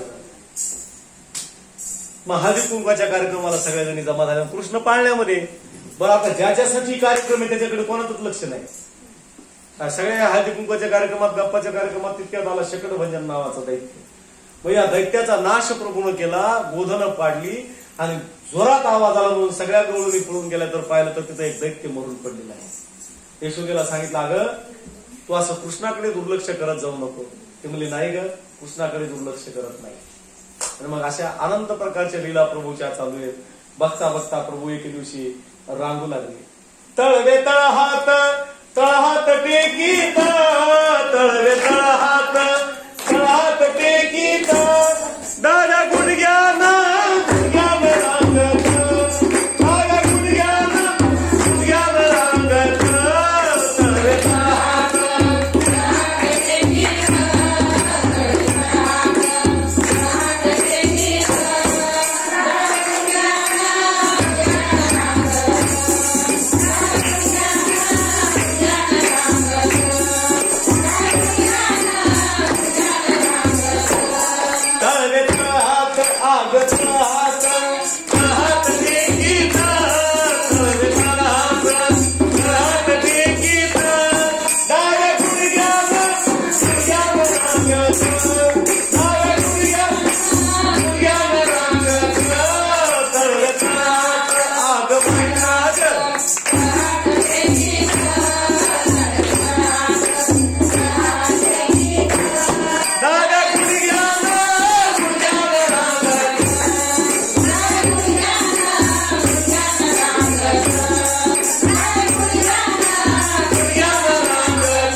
टेकीत डाव्या गुडघ्यानं रांगत. प्रभू का रांगले बरं? याच्या पाठीमागचा अध्यात्म आपल्याला बघायचं. डाव्या गुडघ्यानं प्रभू रांगू लागले आणि एक हात कुठे ठेवला? जमिनीवर ठेवला. का बरं? कारण ही पृथ्वी सगळी घाबरू लागली. प्रभूने सांगितलं घाबरू नको, मी आलो. पृथ्वीला सांगितलं आता कशाला घाबरायचंय तुला? आता काही घाबरायचं कारण नाही, आता मी आलोय. आणि जर तुला विश्वास नसेल तर एक मातीचा खडा घेतला. कोणी? कृष्णानं. आणि माती खाल्ली. हे कोणी पाहिलं? बलराम दादा. आधी काय ठरलं होतं दादाचं कृष्णाचं? आता तू वडील होई गा सर्वज्ञा, पाळीन आज्ञा तुझी रे बाबा. बलराम दादा जवळ आले. दादा म्हणले कृष्णा कानाला धरलं. पहिल्यांदाच पकडले ना आता, कारण ठरलंच होतं येताना अवतार घेताना की माझं ऐकायचं. कृष्णा तू माती खाल्ली. कृष्ण म्हणले दादा तुम्ही पाहिलं. म्हणले ठीक आहे, पण एक काम करा, खरी गेलो ना माझ्या हिश्श्याचा लोण्याचा गोळा सुद्धा तुम्हाला देतो म्हणे, पण आईला सांगू नका. दादा म्हणले मी सांगेन. कृष्ण म्हणले सांगू नका. दादा म्हणले सांगन. कृष्ण म्हणले सांगू नका. दादा म्हणले सांगन. कृष्ण म्हणले जाय सांग. आता कृष्ण म्हणजे कृष्ण चिडले ते सांग काय करायचं बघून गेले सगळेच्या सगळे. म्हणले यशोदा मातेला सांगितलं मैया मैया म्हणले आई याने माती खाल्ली. आता मला खरं सांगा माती खाल्ली होती का नाही? माती कुठं होती? तोंडात. तोंडात माती होती ना. मग कृष्णानं काय केलं? गिळून टाकली. मग आईनं विचारलं कृष्णा माती खाल्ली का? मी माती खाल्लीच नाही. मग दादा आई ग आई हे आई ग आई नाही खादली मी माती. आई ग आई नाही खादली मी माती. आई ग आई नाही खादली मी माती. आई ग आई नाही खादली मी माती. आई ग आई नाही खादली मी माती. आई ग आई नाही खादली मी माती. बळीराम दादा हो, बळीराम दादा हो, बळीराम दादा हो, बळीराम दादा हो, बळीराम दादा.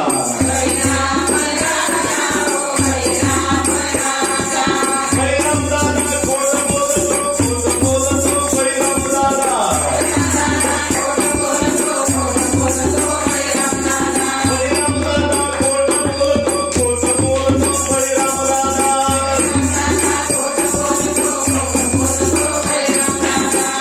पान घेतो मजबरी.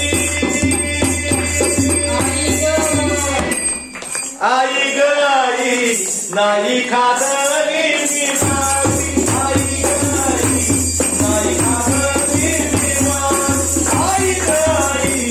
नाही खादली मी माती. आई ग आई नाही खादली मी माती. आई ग आई नाही खादली मी माती. आई ग आई नाही खादली मी माती. आई ग आई नाही खादली मी माती. नाहं भक्षितमालंब सर्वे मिथ्याभिशंश्रिणः. भागवतातला श्लोक आहे. नाहं भक्षितमालंब सर्वे मिथ्याभिशंश्रिणः यदि सत्यगिरस्तर्हि समक्षम पश्य मे मुखम. कृष्ण म्हणतात आई जर तुला माझं खोटं वाटत असलं तर तोंडात बघ. कुठं बघ? तोंडात बघ. आणि कृष्णानं काय केलं? आ केला.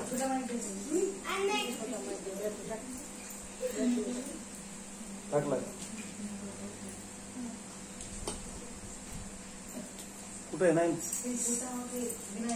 नाही ते स्क्वॉडलेस का नाही आता लांब आहे. हे पिन टाकून दे बरेच आहे. जाऊ दे ती लाईट आहे.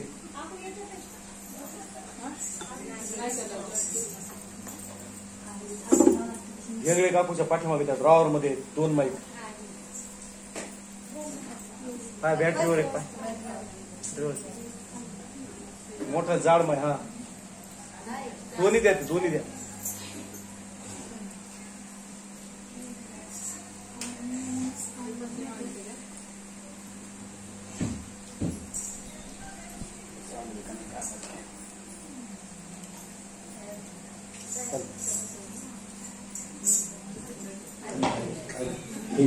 ते चालू झालं ते आहे. नाहम बक्षितवालंब सर्वे मिथ्याभिसंशिता यदि सत्य गिरस्तरही समक्षम पश्चिमे मुखम. आईनं तोंडात पाहिलं, आता तोंडात माती आहे का? काय दिसलं? अनंत ब्रह्मांडे उदरी अनंत ब्रह्मांडे उदरी हो अनंत ब्रह्मांडे उदरी हरी हा बालक हरी हा बालक ओ नवल केवळे केवळे नवल केवळे केवळे नकळे कानोबाचे कोळे नवल केवळे केवळे. हे सुद्धा मातेनं तोंडामध्ये बघितलं, त्याच्यामध्ये गोकुळ, त्याच्यात कृष्ण, कितीतरी गोकुळ त्या ठिकाणी पाहायला मिळाले. आणि डोळ्यात पाणी आलं टचकने सुद्धा मातेच्या. मी माझ्या लेकराला किती बोलले, माती खाल्ली म्हणून. कृष्णा तोंड बंद कर. देवानं तोंड बंद केलं आणि कृष्ण परमात्मा आईला म्हणाले, आई मी माती खाल्ली का? आता काय म्हणेल आई? मातीच हेवे ना. मला सांगा, हे स्वतःच माती आहे, खाल्ली काय आणि नाही खाल्ली काय, काय फरक पडतो? कृष्णच माती आहे ना. म्हणजे आई मी माती खाल्ली का? नाही रे बाळा, तू माती खाल्ली नाही. मग कृष्ण परमात्मा बलराम दादाला म्हणले, दादा ती लिली तुम्हाला मी खोटं बोलून अवतार घ्यायला लावलाय. दादा म्हणले आता याचं काही खरं नाही. म्हणले हा आपल्याला असंच परीक्षा करणार आहे. खोटं बोलून मला बलराम दादा केलं, मोठा केला. मागच्या अवतारात फजिती काढली, याही अवतारात फजिती काढली का? बरं म्हणले ठीक आहे, काय हरकत नाही. मग एका दिवशीचा आपला संघ आहे, मथुरेहून गर्गमुनी आहे. नामकरण सोहळा करायचा ना, नाव ठेवायचं ना कृष्णाचं. तर गर्गमुनी म्हणले तुझ्या लेकराचे 2च लेकर जिवंत आहेत म्हणले आता सध्या लहान, कारण पुतण्यानं बरेच मारलेत. गोकुळातले काही याचे मित्र हे एवढे जिवंत आहेत, आपण याचं नाव गोशाळेत जाऊन ठेवू. मग गर्गमुनीनं काय केलं, गोशाळेत जाऊन नाव ठेवलं. म्हणले आता मोठ्याचं नाव आलं. मग जाता जाता दोघी जणीनं काय केलं, यशोदेनं काय केलं, बलराम दादाला घेतलं आणि रोहिणीनं काय केलं, कृष्णाला घेतलं. बघू म्हणले त्याला ओळखू येतं कोण कोणाचं लेकरू आहे गर्गमुनी. तर पहिल्यांदाच गर्गमुनी म्हणले आयमी रोहिणो कृष्ण. म्हणले रोहिणीच्या मांडीवर जो रामकृष्ण आहे, जो बसलेला जो मुलगा आहे हा कृष्ण आहे म्हणले.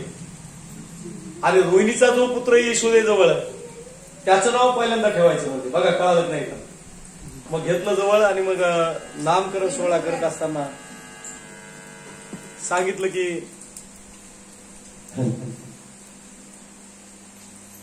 यशोदेच्या मांडीवर जो रोहिणीचा पुत्र आहे त्याचं नाव बलराम बलराम बलराम नाव ठेवलं बलराम. यशोदा मातेजवळ जो कृष्ण होता म्हणले याचं नाव काय ठेवा म्हणले मी. बहुनी संती नामानी, एका जन्मात एक नाव आहे का, याचे अनेक जन्मामध्ये अनेक नाव आहेत. या जन्मामध्ये याला आपण कृष्ण कर्षती इति कृष्ण, हा जो सगळ्यांना आकर्षण करून घेतो, आकर्षित करतो त्याला कृष्ण म्हणायचं. कर्षती इति कृष्ण, हा याचं नाव कृष्ण कृष्ण कृष्ण. सगळ्या गवळणीनं ऐकलं. गवळणी म्हणल्या बाई बामनानं किती अवघड नाव ठेवलं, आम्हाला काही कृष्ण म्हणता येत नाही, आम्ही याला किसन म्हणू, किसन. आता त्या काळात किसन म्हणत होते, आताही म्हणतो आपण राम किसन. त्याचं नाव काय असतं, रामकृष्ण, पण आपण काय म्हणतो त्याला, राम किसन. राधा कृष्ण नाव असतं पण आपण म्हणतो राधा किसन, म्हणजे शब्दाचा अपभ्रंश करतो आपण. असा नामकरण सोहळा झाला. आणि नामकरण सोहळा झाल्यानंतर गर्गमुनी जाऊ लागले मथुरेला. मग यशोदा काय म्हणली, यशोदा म्हणली आता आलायत ना काहीतरी खाऊन जाणं म्हणली, जेवण करून जाणं. मग गर्गमुनी म्हणले नको, कारण मी स्वयंपाकी आहे. स्वयंपाकी कुणाला म्हणायचं, जो स्वतःचा स्वयंपाक स्वतः करून खातो त्याला काय म्हणायचं, स्वयंपाकी. म्हणजे तो खरा स्वयंपाकी आहे.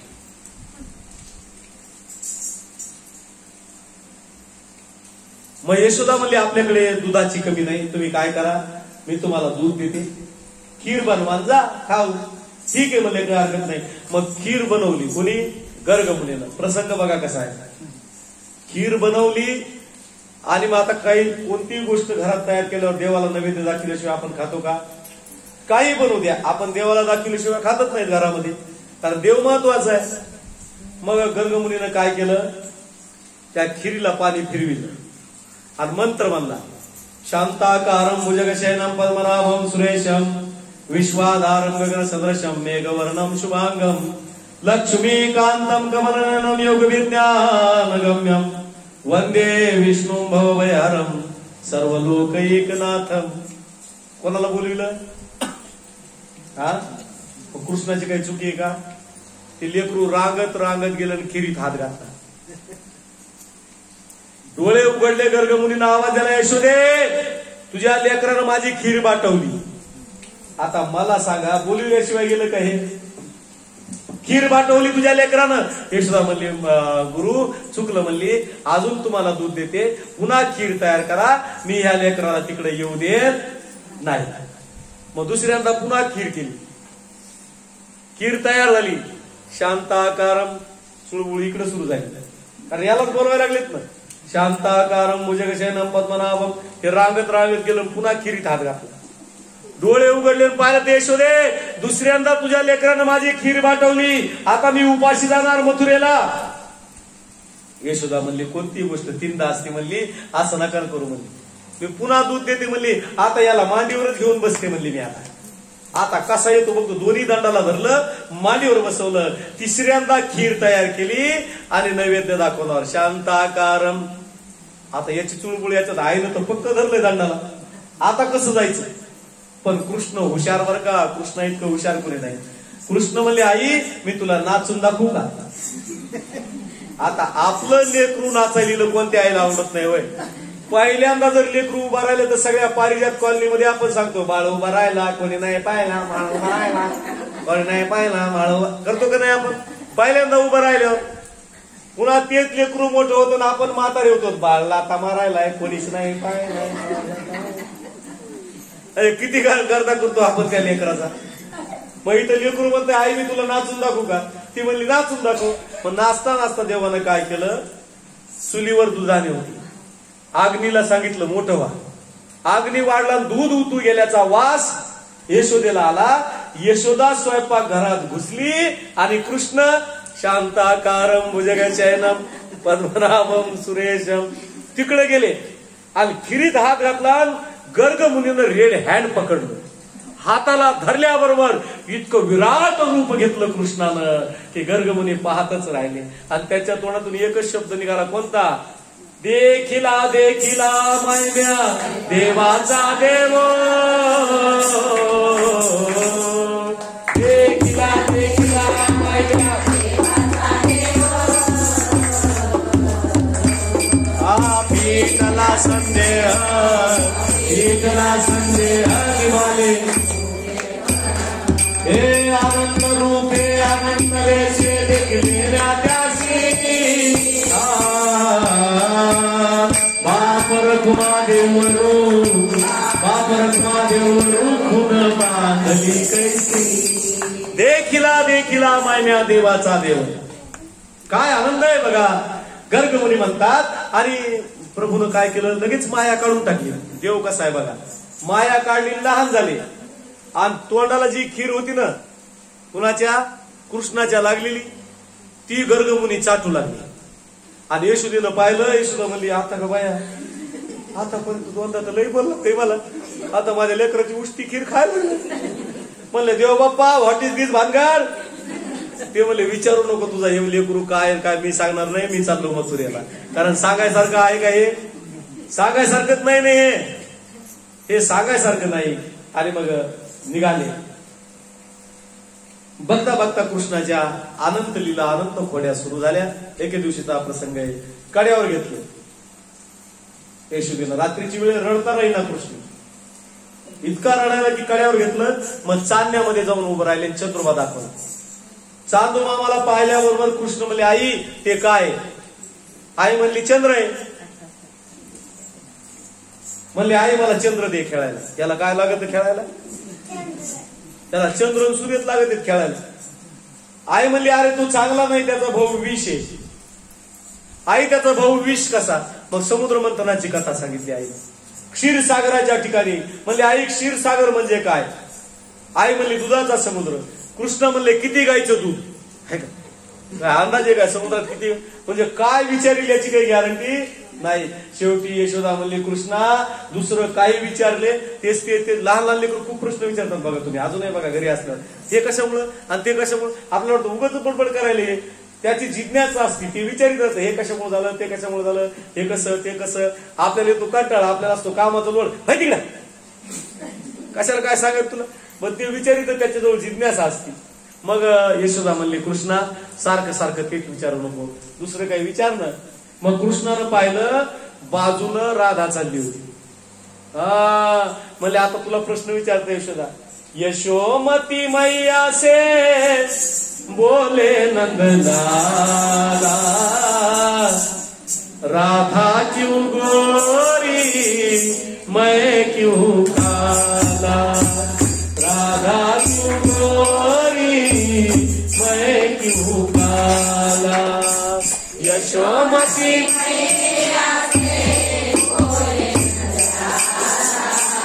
यशोमती मैया से काला राधा क्यों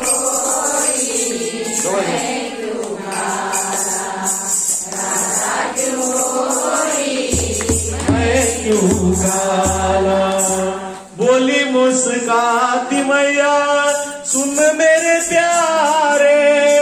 बोली मुस्काती मैया सुन मेरे प्यारे. बोली मुस्काती मैया ललन को बताया. बोली मुस्काती मैया ललन को बताया. काली आधी यारी आधी रात में तू आया. आधी आधी आधी आधी रात में तू आया. लाडला कन्हैया मेरा हो लाडला कन्हैया मेरा काली कमली वाला इसीलिए काला. यशोमती मैया से भोले लाला राधा क्यों गोरी मैं क्यों काला. राधा क्यों गोरी मैं क्यों काला. बोली मुस्काती मैया सुन मेरे प्यारे. बोली मुस्काती मैया सुन मेरे प्यारे. बोली मुस्काती मैया सुन मेरे प्यारे. बोली मुस्काती मैया सुन मेरे प्यारे. गोरी गोरी राधिका के नैन कजरा रे. गोरी गोरी राधिका के नैन गजरारे. हे सुद्धा मैया म्हणते कृष्णा राधा गोरी आहे मान्य आहे, पण तिचे डोळे कसे आहेत तिचे बुबुळ कसे आहेत काळे. आणि त्या काळ्या डोळ्यानं काय केलं तुला नजर लावली. गोरी गोरी राधिका के नैन कजरा रे. गोरी गोरी राधिका के नैन गजरारे. काली नैन वाली ने ओ काली नैन वाली ने ऐसा जादू डाला रे इसीलिए काला. यशोमती मैया से भोले लाला राधा क्यों गोरी. मैं क्यों काला. आता कृष्ण म्हणजे कृष्ण आहेत असं आहे का म्हणले आई काय हरकत नाही. हम काले हुए तो क्या हुआ. शाबास.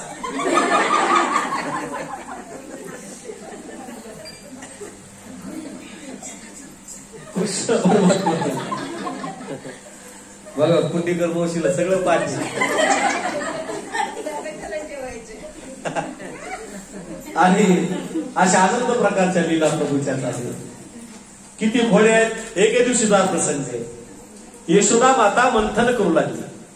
आता मला सांगा, यशोदा मातेला मंथन करण्याची गरज आहे का? हा, आता प्रत्यक्ष कृष्ण आल्यावर मंथन करायची गरज आहे का? प्रत्यक्ष देवाला आहे ना, पण देवाकडे लक्ष सोडून मंथनाकडे लक्ष. मग कृष्ण परमात्मा काय झालं, रांगत रांगत रांगत रांगत आई जवळ गेले. आणि एवढा मोठा डेरा आहे, लहान डेरा नव्हता, मोठा डेरा होता. केवढा? एवढा. आणि त्याला रवी दोर बांधलीला. आणि 2 तास लागायचे कशाला?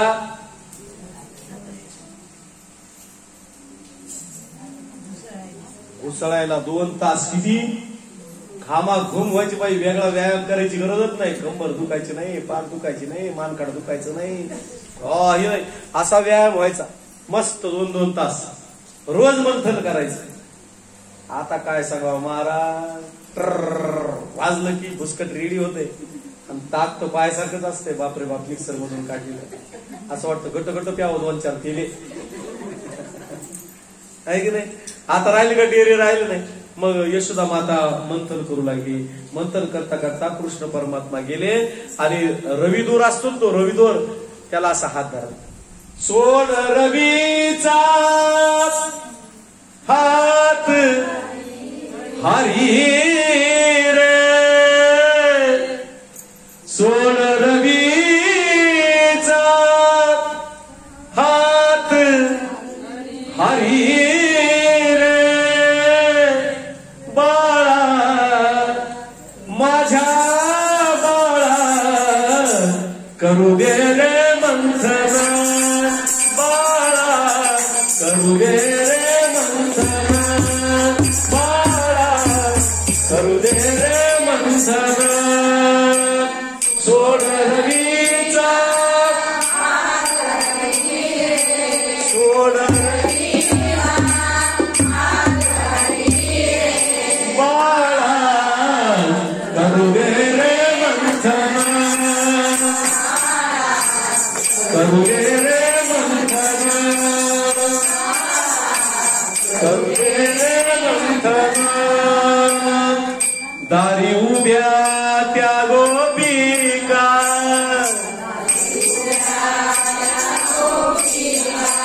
तुझ मारी ताती हाका,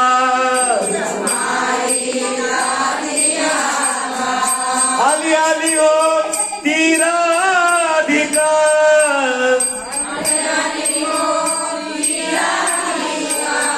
माझ्या मन मोहना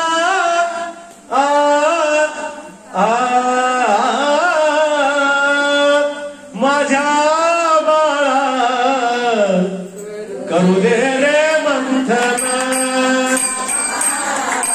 करू दे रे मंथन, करू दे रे मंथन. सोड रवीचा सोड रवीचा बाळा करू दे रे मंथन, करू दे रे मंथन, बाळा करू दे रे मंथन. किती कळवळली यशोदा माता बघा. अशा अनंत प्रकारच्या लीला आहेत. आणि मग एक दिवशीचा प्रसंग आहे. कृष्ण परमात्म्याने सगळ्या मित्राचं संघटन केलं. कशासाठी? तर काल्यासाठी संघटन केलं. लहान लहान मित्रांना एकत्र केलं. पेंद्या, वर्ज्या, वाकुड्या, सिंधाम्या आणि बोबड्या. काय नाव आहेत बघा यांची. एकाचं नाव काय? पेंद्या. एकाचं नाव बोबड्या. एकाचं नाव वाकड्या. एकाचं नाव श्रीदाम्या. हे असे सगळे मित्र आहेत. नाव तरी धडेत का? बरं यांना कपडे तरी घालता येत का? पण केवढा त्यांचा छंद देवा. देवाला किती छंद आहे बघा त्यांचा. त्यांच्याशिवाय करमत नाही. एक दिवस जर बोबड्या पेंड्या जर नाही भेटले तर देवाला करमत होतं का? अजिबात करमत नव्हतं.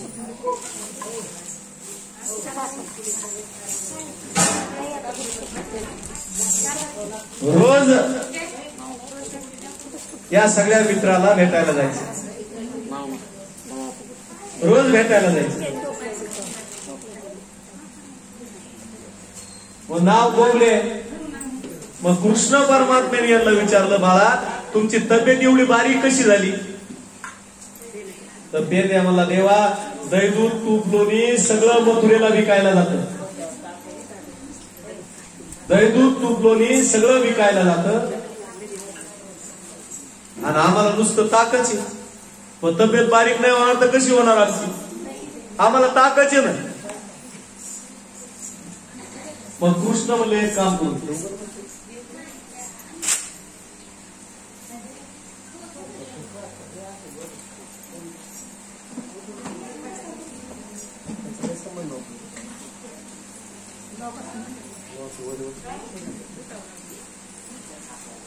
आम्हाला नुसतं ताक आहे म्हणले देवा, दही दूध तूप लोणी सगळं विकायला जातं. मग कृष्ण म्हणले बाबा तुम्हाला कोणी देत नाही का? म्हणले देत नाही ना, सगळं विकायलाच नाही देत. म्हणले काय सांगावं, सगळं विकायलाच जातं. पाऊस येणारच, कारण कृष्ण जन्मा दिवशी पाऊस असतो. उन्हाळ्यात कथा करा, हिवाळ्यात कथा करा, कुठेही कथा करा, इतक्या वर्षाचा अनुभव आहे.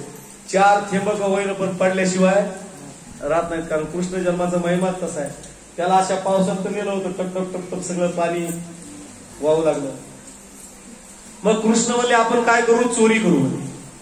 आता त्याच्याशिवाय काही पर्याय नाही. मग बोबड्या हुशार होता, बावल्या म्हणला देवा चोरी करताना पकडलं तर तपूत खावं लागते. कृष्ण म्हणले अरे माझ्यावर विश्वास ठेवा, तुम्ही देवावर विश्वास ठेवा, काही होणार नाही, कोणी मारणार नाही, काही नाही. म्हणले माझ्यावर विश्वास ठेवा. म्हणले जमल का? म्हणले देवा. म्हणले हो काळजी करू नका, म्हणले माझ्यावर विश्वास तर ठेवा. म्हणले बघू म्हणले काय होतं. मग म्हणले उद्या. म्हणले हो उद्या दुपारी 12 वाजता येईल. आणि बरोबर 12 वाजता आले ना. आता पहिल्यांदा चोरी करायची. श्रीकृष्ण चौर्य प्रसारक मंडळ लिमिटेड गोकुळ आणि चेअरमन झाले कृष्ण. आता काय पाहायचं काम आहे, मनात येईल तशा चोऱ्या. म्हणले पहिल्यांदा चोरी करायची. म्हणले कुठं करायची? म्हणले समोरच्या वाड्यातले मोठा वाडा आहे. म्हणले चला. मग कृष्ण पुढे पेद्या वरज्या वाकड्या सीताम्या बोबड्या असे पाठीमागून येऊ लागले. कारण का, तर चोरीचा मामला आता हळूहळू कशाला, गोपाल असं असं पाहू लागले कृष्ण, कुणी आजूबाजूला आहे का. आणि एका कोपऱ्यामध्ये बाजेवर एक म्हातारा झोपला होता. बोबड्यानं पाहिला. बोबड्या मला देवा केवलं मूत तप्पू मातालय, आणि हे जर उतलं तर एका बुक्कीत जीव घेईल आपला. कृष्ण म्हणले काय होत नाही, आधी खाऊन तर घेऊ. तुम्हाला सांगू काय गोष्ट, मार खायचा असेल आणि भांडणं जर करायचे असेल तर उपाशी कधी करू नये. ज्याला भांडणं करायचे त्यांनी समोरच्याला सांगावं थांबाला पोटभर जेवू दे, म्हणजे जोर येईल भांडायला. उपाशी पोटी आपला लागलं नाही तर काही काही माणसं भांडणं झाली की उपाशी राहते. मला नाही जेवायचं, मला नाही जेवायचं. काय झालं भांडण, मला नाही जेवायचं. अरे गिळून भांडणं. माणसानं 2 भाकरी जास्त खाल्ल्या पाहिजे त्या दिवशी भांडायचं. त्या दिवशी आमची जर एखाद्या दिवशी कुरकुर व्हायचा आकार असला तिला म्हणतो आधी जेवायला भांडतो. जेवायला बाया नाही माहितच नाही. 2-4 हाणायच्या आधी मग आता भांडतो. ताकद येते न भांडायला. उपाशी पोटी आपल्या बापाच्या लागणार. आणि कधी भांडणं झाल्यावर मी कधीच उपाशी राहिलो नाही.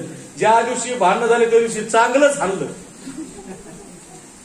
माणसानं उपाशी राहू नये. भांडायला जोर आला पाहिजे ना, खाल्ल्याशिवाय कसं येईल. म्हणजे आधी खाऊन घ्या म्हणले. मग दही दूध तूप लोणी सगळं खाल्लं.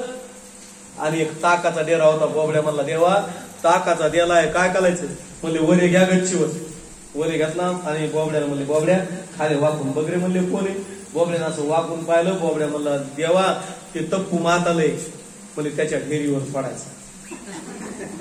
बोबड्या म्हणला आपला लाजीनामा. कृष्ण म्हणले 6 महिने देता येत नाही, कारण आताच निवडणूक झाली. 6 महिने राजीनामा देता येत. घर म्हणले डेरा 1, 2, 3 म्हणले की खाली सोडायचं. घरला डेरा 1, 2, 3. वरून जे डेरा खाली सोडला म्हाताऱ्याच्या ढेरीवर, धप्प दिशी आवाज आला. भूत भूत म्हणून जे पळून गेलं तर अजून पारिजात कॉलनीत आलं. भूत भूत म्हणून पळालं. मग आता एकदा चोरी पचली. कसं असतं माहिती का, एकदा चोरी पचली की माणूस काय करतं, उन्हात चोरी करतं ना. ती सवय लागते का नाही. बरं यांच्याजवळ साधनं काय काय होते चोरी करायला, काहीच नाही. 3 टांगी काठी, काय म्हणतो त्याला आपण, सराटी. काही काही ठिकाणी त्याला गाढव काठी म्हणतात बघा विदर्भात. 3 टांगी काठी. विदर्भात भरपूर कथा केल्या मी, यवतमाळ, नागपूर, त्या सगळ्या भागामध्ये, पांढरकवडा, वणी, त्या भाग पूर्ण विदर्भातल्या कथा भरपूर केल्या. अगदी रुक्मिणीच्या गावापर्यंत, कौंडण्यपुरापर्यंत भागवत झाली पाहिजे. वेगवेगळ्या भागात गेल्यानंतर वेगवेगळे नाही. इकडे आंध्र प्रदेशमध्ये गेलं की तिकडे वेगळेच नावं असतात. तिकडे जातो मी कथा करायला तर तिथे वेगळे नावं असतात. मग ते 3 टांगी काठी, सराटी, माती आणि एवढाले खडे घेतले. बोबड्याने विचारलं, देवा हे सगळं कशाला घेतलं? म्हणले खले कशाला घेतले? म्हणले खाल्यानं माठ फोडायचे. ठीक आहे म्हणले, खले कळाले, पण काटे कशाला घेतले? मग कृष्ण म्हणले, अरे आपण माठ फोडले, दही दूध खाता खाता जर गवळणी आपल्याला पकडायला आल्या तर रस्त्यामध्ये काटे टाकायचे. कारण 3 टांग्यापैकी एक तगड त्याचं सराट्याचं वरीच असतं ना. मग ते काढूस तर आपण पळून जायचं. बोबल्या मला त्या जर चपला घालून आल्या तर, म्हणजे अशी सवंगडी बघायची. ठीक आहे म्हणले, काही हरकत नाही. कळालं म्हणले, काय खडे कळाले, काटे कळाले देवा, पण माती कशाला? म्हणले बोबड्या, आपण माठ फोडले आणि काटे टाकायचे जर विसरलो आणि गवळणी जर आपल्या जवळ आल्या तर त्याच्या डोळ्यात माती टाकायची आणि पळून जायचं. बोबल्या मला त्या जर चष्मा घालून आले तर. अशा अनंत प्रकारच्या लीला आहेत.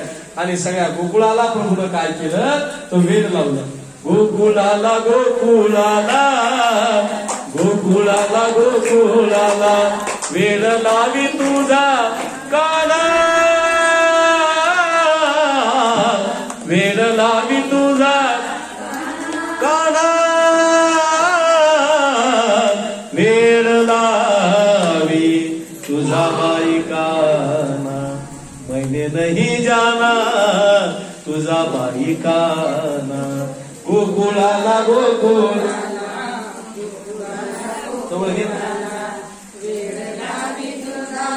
काना, वेड लावी तुझा, वेड लावी तुझा बाई काना, मैंने नहीं जाना तुझा बाई काना. नवनीत चोरी करीतो मस्करी, नवनीत चोरी करीतो मस्करी, नवनीत चोरी करीतो मस्करी, नवनीत चोरी करीतो मस्करी.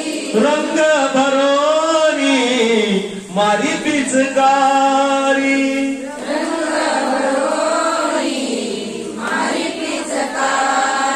रंग भरोनी मारी पिचकारी, रंग भरोनी मारी पिचकारी. चालताना चालताना तेरे मेरे चालताना वेड लावी तुझा काना,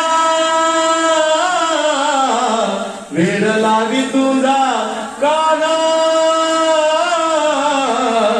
वेड लावी तुझा बाई काना, मैंने नहीं जाना तुझा बाई काना. गोकुळाला गोकुळाला गोकुळाला गोकुळाला वेड लावी तुझा कैसा है ये बंधन काना, वेड लावी तुझा बाई काना, वेड लावी तुझा बाई काना. सगळ्या गोकुळाला प्रभूनं वेड लावलं. चांगलं म्हणू लागलो मी. तुम्हाला की काय सहाय्य बंधन, कोण म्हणलं काय सहाय्य बंधन? हा, मी आपलं गवळण म्हणायचं, वेड लावी तुझा काना. आणि सगळ्या गोकुळाला प्रभूनं वेड लावलं. का वेड लागू नये? आणि प्रत्येक गवळण त्या ठिकाणी प्रभूमय झाली. आणि काय म्हणू लागली? हरीने माझे हरिले चित्त, हरीने माझे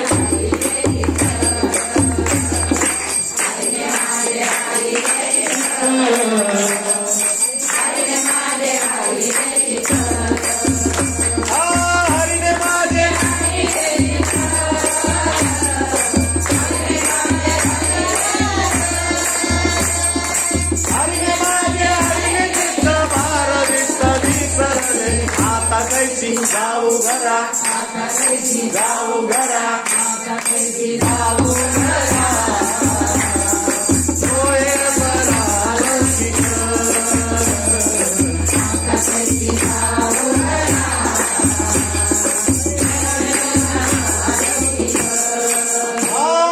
परकीयाची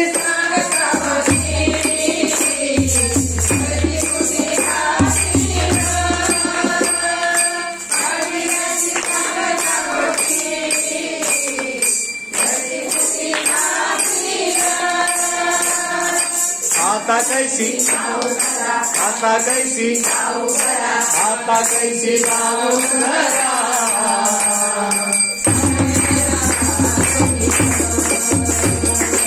आता कैसी जाऊ घरा होय बरा तुका म्हणे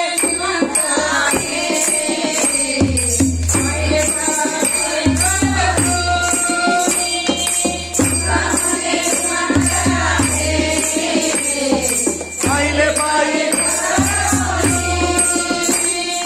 तुका म्हणे निवांत राई पाहिले पायी परतोनी आता कैसी आता कैसी आता कैसी जाऊ घरा होय बरा लौकिक आता कैसी जाऊ घरा हरिने माझे हरिले चित्त भार वित्त विसरले आता कैसी जाऊ घरा मोहे बरा लौकिक. अशा सगळ्या गवळणी प्रभुमय झालेल्या आहेत. प्रभुमय झालेल्या सगळ्या गवळणी आहेत. आणि बघता बघता चोऱ्या लिला सगळ्या चालूच आहेत. वाढल्यात खोड्या काही कमी व्हायला तयार नाही. एके दिवशीचा प्रसंग बघा. चोरी होणं सुद्धा प्रतिष्ठेचं लक्षण आहे. देवानं कशाची चोरी केली हा आताच पाहिलं आपण. हरिले माझे हरिले चित्त. मग देव चोरी कशाची करतो? चित्ताची चोरी. आता या प्रतिकात्मक ज्या खोड्या आहेत त्या सुरू. डेरा फोडीला दंबाचा कुलूप तोडिले मायेचे शिंके मोडिले विधीचे बाई तुझी कृष्णे होती क्रोधाची आडगळा काढली प्रभून. पण कशाची? क्रोधाची. संचित हे शिरे लोणी त्याची केली दुळदानी संकल्प विकल्प दुधानी. अशा प्रकारच्या खोड्या कृष्णानं केल्या. आता एक गवळण काय म्हणली? बोबडे असा समोरून चालला होता. हे बोलू नका बोलू. एक गवळण काय म्हणली? बोबड्या तुम्ही सगळ्याच्या घरी गेला. कोणाच्या? सगळ्याच्या घरी गेला. माझ्या घरी आलात का ले? बोबल्या मला तुझ्या पाया करून आली का? नाही आलो तर लावू दे ना. नाही तुम्ही माझ्या घरी येणारच नाही. कालन जर तुम्ही माझ्या घरी आलात तर नाही तुम्हाला कोणलं तर मला काय नाही. बोबल्या मला आमच्या कशाला नादी लागायली, आम्ही लय डेंजर माणसं आहेत. नाही आलो तर राहू दे. नाही तुमचा लागत नाही यायचा. बरं काय झालं मग? हे बोबल्या कृष्णाकडे गेला. म्हणले कितना बोबड्या. कृष्ण म्हणले काय झालं बोबड्या? एक गवळण आपल्याला कोण देईन म्हणली. कृष्ण म्हणले जाऊ दे अरे माघारी कोणी काही म्हणतंय. नाही माझ्या समोर म्हणली. म्हणले माझ्या कोणी काही म्हणतं म्हणले माघारी. होय माघारी कशाला आपल्याला ऐकायचं नाही म्हणले कोणाचं. आणि खरंच ना माघारी कोणी कोणाला काय म्हणतं. होय वाट्यावर बसल्या बसल्या तंबाखू चोळीत म्हणतात. मोदीला काय कळत? मग तू कम नाही झाला पंतप्रधान. होय जर त्याला कळत नाही तर तू कमच नाही झाला. मग त्याला काय कळत? वाट्यावर बसल्या बसल्या गप्पा वेगळ्या आणि प्रत्यक्ष अनुभव वेगळा. बोबड्या मला देवा तू काही म्हण. पण ती गवळण कोंडीत म्हणली आम्हाला माहिती. मग कृष्ण म्हणले काय करायचं? बोबड्या म्हणला तिच्याच घरी जाऊ ना. म्हणला आपण लोकांच्या घरी लाटली जातो ना तिच्या घरी दुपालीच जाऊ. बघा भांडणं करणारे बोल म्हणजे जिथं नाही भांडणं तिथं लावून देणार. मग दुपारी 12 वाजता जा म्हणले त्या गवळणीला सांगा उद्या दुपारी 12 वाजता तुझ्या घरी येणार. ती म्हणली या नाही कोणलं तर मला काही म्हणा. आणि दुपारचे 12 वाजले. ते द्या वाकुड्या शिदाम्या बोबड्या सगळेजण निघाले. आणि ही दाराच्या पाठीमागच होती ना. कोण? जी कोंडीत म्हणली ती दाराच्या मागच होती. आता कृष्ण पेंड्या वर्ज्या वाघुऱ्या शिदाम्या बोबड्या हळूहळू आतमध्ये चालले, चौकात गेले. तरी बोबड्या म्हणला देवा हिच्या घरी चोरी नाही केली तर जमत नाही का? कृष्ण म्हणले काय झालं? हिच्या घालाला एकच आहे, दुसरी खिडकी नाही. जल हिनं आपल्याला कोणलं तर तप्पूच खावं लागेल. कृष्ण म्हणले आधी भांड लावतोस ना आता पुन्हा माघार घेतो का? रे चाल म्हणलं काय होत नाही. सगळेजण आतमध्ये गेले. आतमध्ये गेले की ही दाराच्या पाठीमागच होती ना कोण? ही गवळण. ही बाहेर आली, हिनं दार ओढलं आणि कडी लावून टाकली. बोबड्या म्हणला भोगा आपल्या कलमाची फल. ही बाहेर आली, बोबड्या रडू लागला म्हणला कितना आता आपलं काही घालं नाही, ही सगळ्या गवळणीला घेऊन येईल आपल्याला मालीन. कृष्ण म्हणले आधी खाऊन तर घ्या बघू पुढच्या पुढे. आणि खरंच ना या गवळणीला इतका अभिमान झाला, ही सगळ्या गोकुळात गेली. ऐका ग, चला चला चला चला म्हणली. काय झालं? अगं ऐका म्हणली, मोठमोठ्या काट्या घ्या, त्या काळ्याला कोणलंय? कोणाला? आज चांगल्या मोठ्याल्या 1000 गवळणी काट्या घेऊन तयार झाल्या ना. त्यामुळे तू काळजीच करू नको, आमचे हात वळवळ करायला लागलेत म्हणली. हात म्हणले आम्ही 2 महिने झाले माल काही घरी नाही. कळालं का नाही? म्हणजे रोज कोणाला मारी चांगले एवढ्या काट्या घ्या का म्हणली. काट्या घ्या चला. आणि सगळ्याला त्या ठिकाणी तिनं तयार केलं बरं का. आणि इकडे याचं दही दूध तूप लोणी पूर्ण खाल्लं झालं. बोबल्या मला देवा कोण बोललं म्हणलं आता बोले तुझ्या नादाला लागून खूप काही खाल्लं म्हणलं, आता चक्कूच खायचे राहिलेत म्हणलं. आता ही गवलरी आहे आपल्याला मालिक म्हणले काय होत नाही थांब. हिचं सगळ्या गोकुळामध्ये गेली म्हणजे चला ग चला. आणि प्रत्येकीला आवाज द्यायला सुरुवात केली. मी एक एक नाव घेईल. सासूबाई चला, तुम्ही सगळ्यांनी टाळी वाजून म्हणायचं कृष्णाला कोंडलं. आणि जे म्हणणार नाही काय होईल समाप्तीच्या दिवशी सांगायला. सगळ्यांनी टाळी वाजून माझ्या पाठीमागे म्हणायचं कृष्णाला कोंडलं. सासूबाई चला, आशाबाई चला, मामी चला, आंटी चला, भाभी चला, चला ग. सगळे काय झाले दही दूध तूप दोन्ही खाल झालं. बोबड्या म्हणला देवा आता काय करू नाही मला, या गवळणी मालनाल म्हणला. कृष्ण म्हणले थांबा ना म्हणले, अरे विश्वास तर ठेवा म्हणले, कमीत कमी माझ्यावर विश्वास ठेवा. आणि तितक्याच कडीचा खुडकुड खुडकुड खुडकुड आवाज झाला. बोबड्या म्हणला गवळणी आल्या. कृष्ण म्हणले कोण आहे बघू. आणि हिचा नवरा ज्या गवळणीनं कोंडलं होतं तिचा नवरा शेतातून घरी आला पाणी प्यायला. कडीचा आवाजाला दार उघडलं आणि स्वयंपाकघरात पाणी प्यायला गेला. कृष्ण म्हणले बोबल्या पळा. सगळे पळाले, बाहेर आले, दार ओढलं, कडी लावून टाकली. कृष्ण बाहेर, नवरा ऐक नाही गंमत आता ही. आणि हिचा सगळ्या गोकुळात रट्टा. सासूबाई चला, आत्याबाई चला, मामी चला, आंटी चला, भाभी चला, चला ग चला. सगळा कलमा एक झाला ना. कुठं? गोकुळामध्ये कृष्णाला कोंडलं, कृष्णाला कोंडलं, कृष्णाला कोंडलं, हाच कलमा झाला सगळीकडे. आणि राजा परीक्षितीला शुभदेवजी भगवान सांगतात देव असा कोंडल्या जातो का होय? त्याने तर नवऱ्याला कोंडलं बाहेर आला. ही सगळ्या गवळीला म्हणले हे गवळीनो म्हणली काठ्यावर घ्या काठ्या. हा. आणि आज मुद्दाम यशोदेच्या दारात जायचं आपल्याला. कुठून कुठून जायचं? मोठ्याने म्हणा यशोदेच्या दारात जायचा. का तर तिला कळू द्या, ती फार म्हणते ना बाळ सगुण गुणाचं तान ग, बाळ दिसतंय गोजिरवान, काय सांगता गाराने गे गोकुळच्या नारी, तुम्ही 12 घरच्या 12 गे. फार भांडतीने यशोदा. आज तिच्या नाकाला टिचून जायचं म्हणले आज पुढे घ्या म्हणली काठ्या. काठ्या घेतल्या यशोदेच्या दारावून आल्या आणि घराजवळ आली. तिला माहित होतं आता कृष्ण कोंडलेला आहे, पण तिला काय माहित आतमध्ये नवरा आहे. आतमध्ये सगळ्याच्या पाठीमाग पेंड्या वर्ज्या वाकुड्या शिदाम्या बोबड्या उभे राहिले. आणि बोबड्या म्हणू लागला कितना केवल्याला काट्या होत्याले. आपण जर आज असतो तर तपूच खावं लागले असते. कृष्ण म्हणले आता बघ ना म्हणले कशी मजा येते. ती काय बोलली सगळ्या गवळणीला, काट्या वरे धरा ग, वरे धरा ग, वरे धरा ग, वरे धरा ग, वरे धरा, वरे धरा. आणि मी कडी उघडते तुम्ही बघूच नका नुस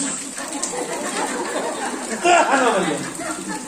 त्या गवळणी म्हणल्या तू फक्त कडी उघड, आम्ही बघतच नाही नुसता हसतोच नाही.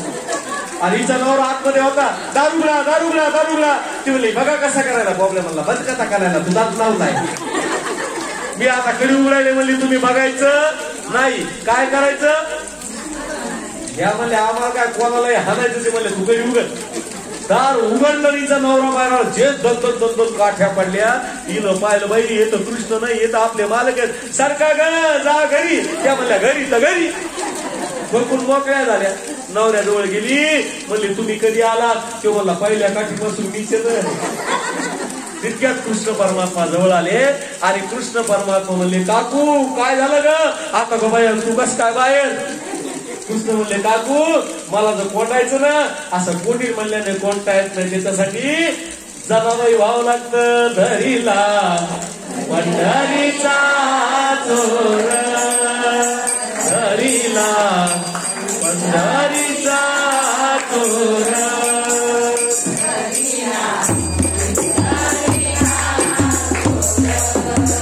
धरीला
कृष्ण परमात्मा म्हणतात,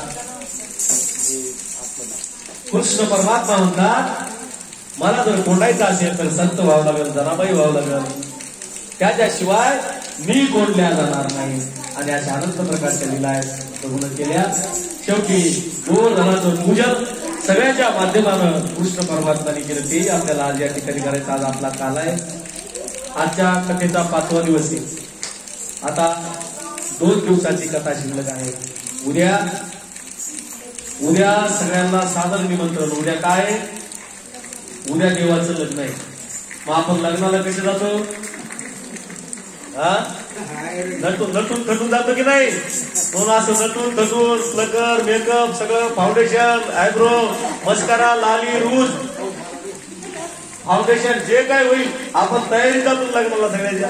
पण तसं देवाच्या लग्नाला यायचंय तर सगळ्यांनी लग्नाच्या तयारीने यायचं मस्त. उद्या आपल्याला देवाचं लग्न या ठिकाणी लावायचं आहे, कृष्णाचं लग्न. आता सुंदर प्रसंग आहे. उद्या राहिलेल्या खोड्या, त्यानंतर कृष्ण परमात्मा मथुरेला गवळणीला सोडून निघून जाणार.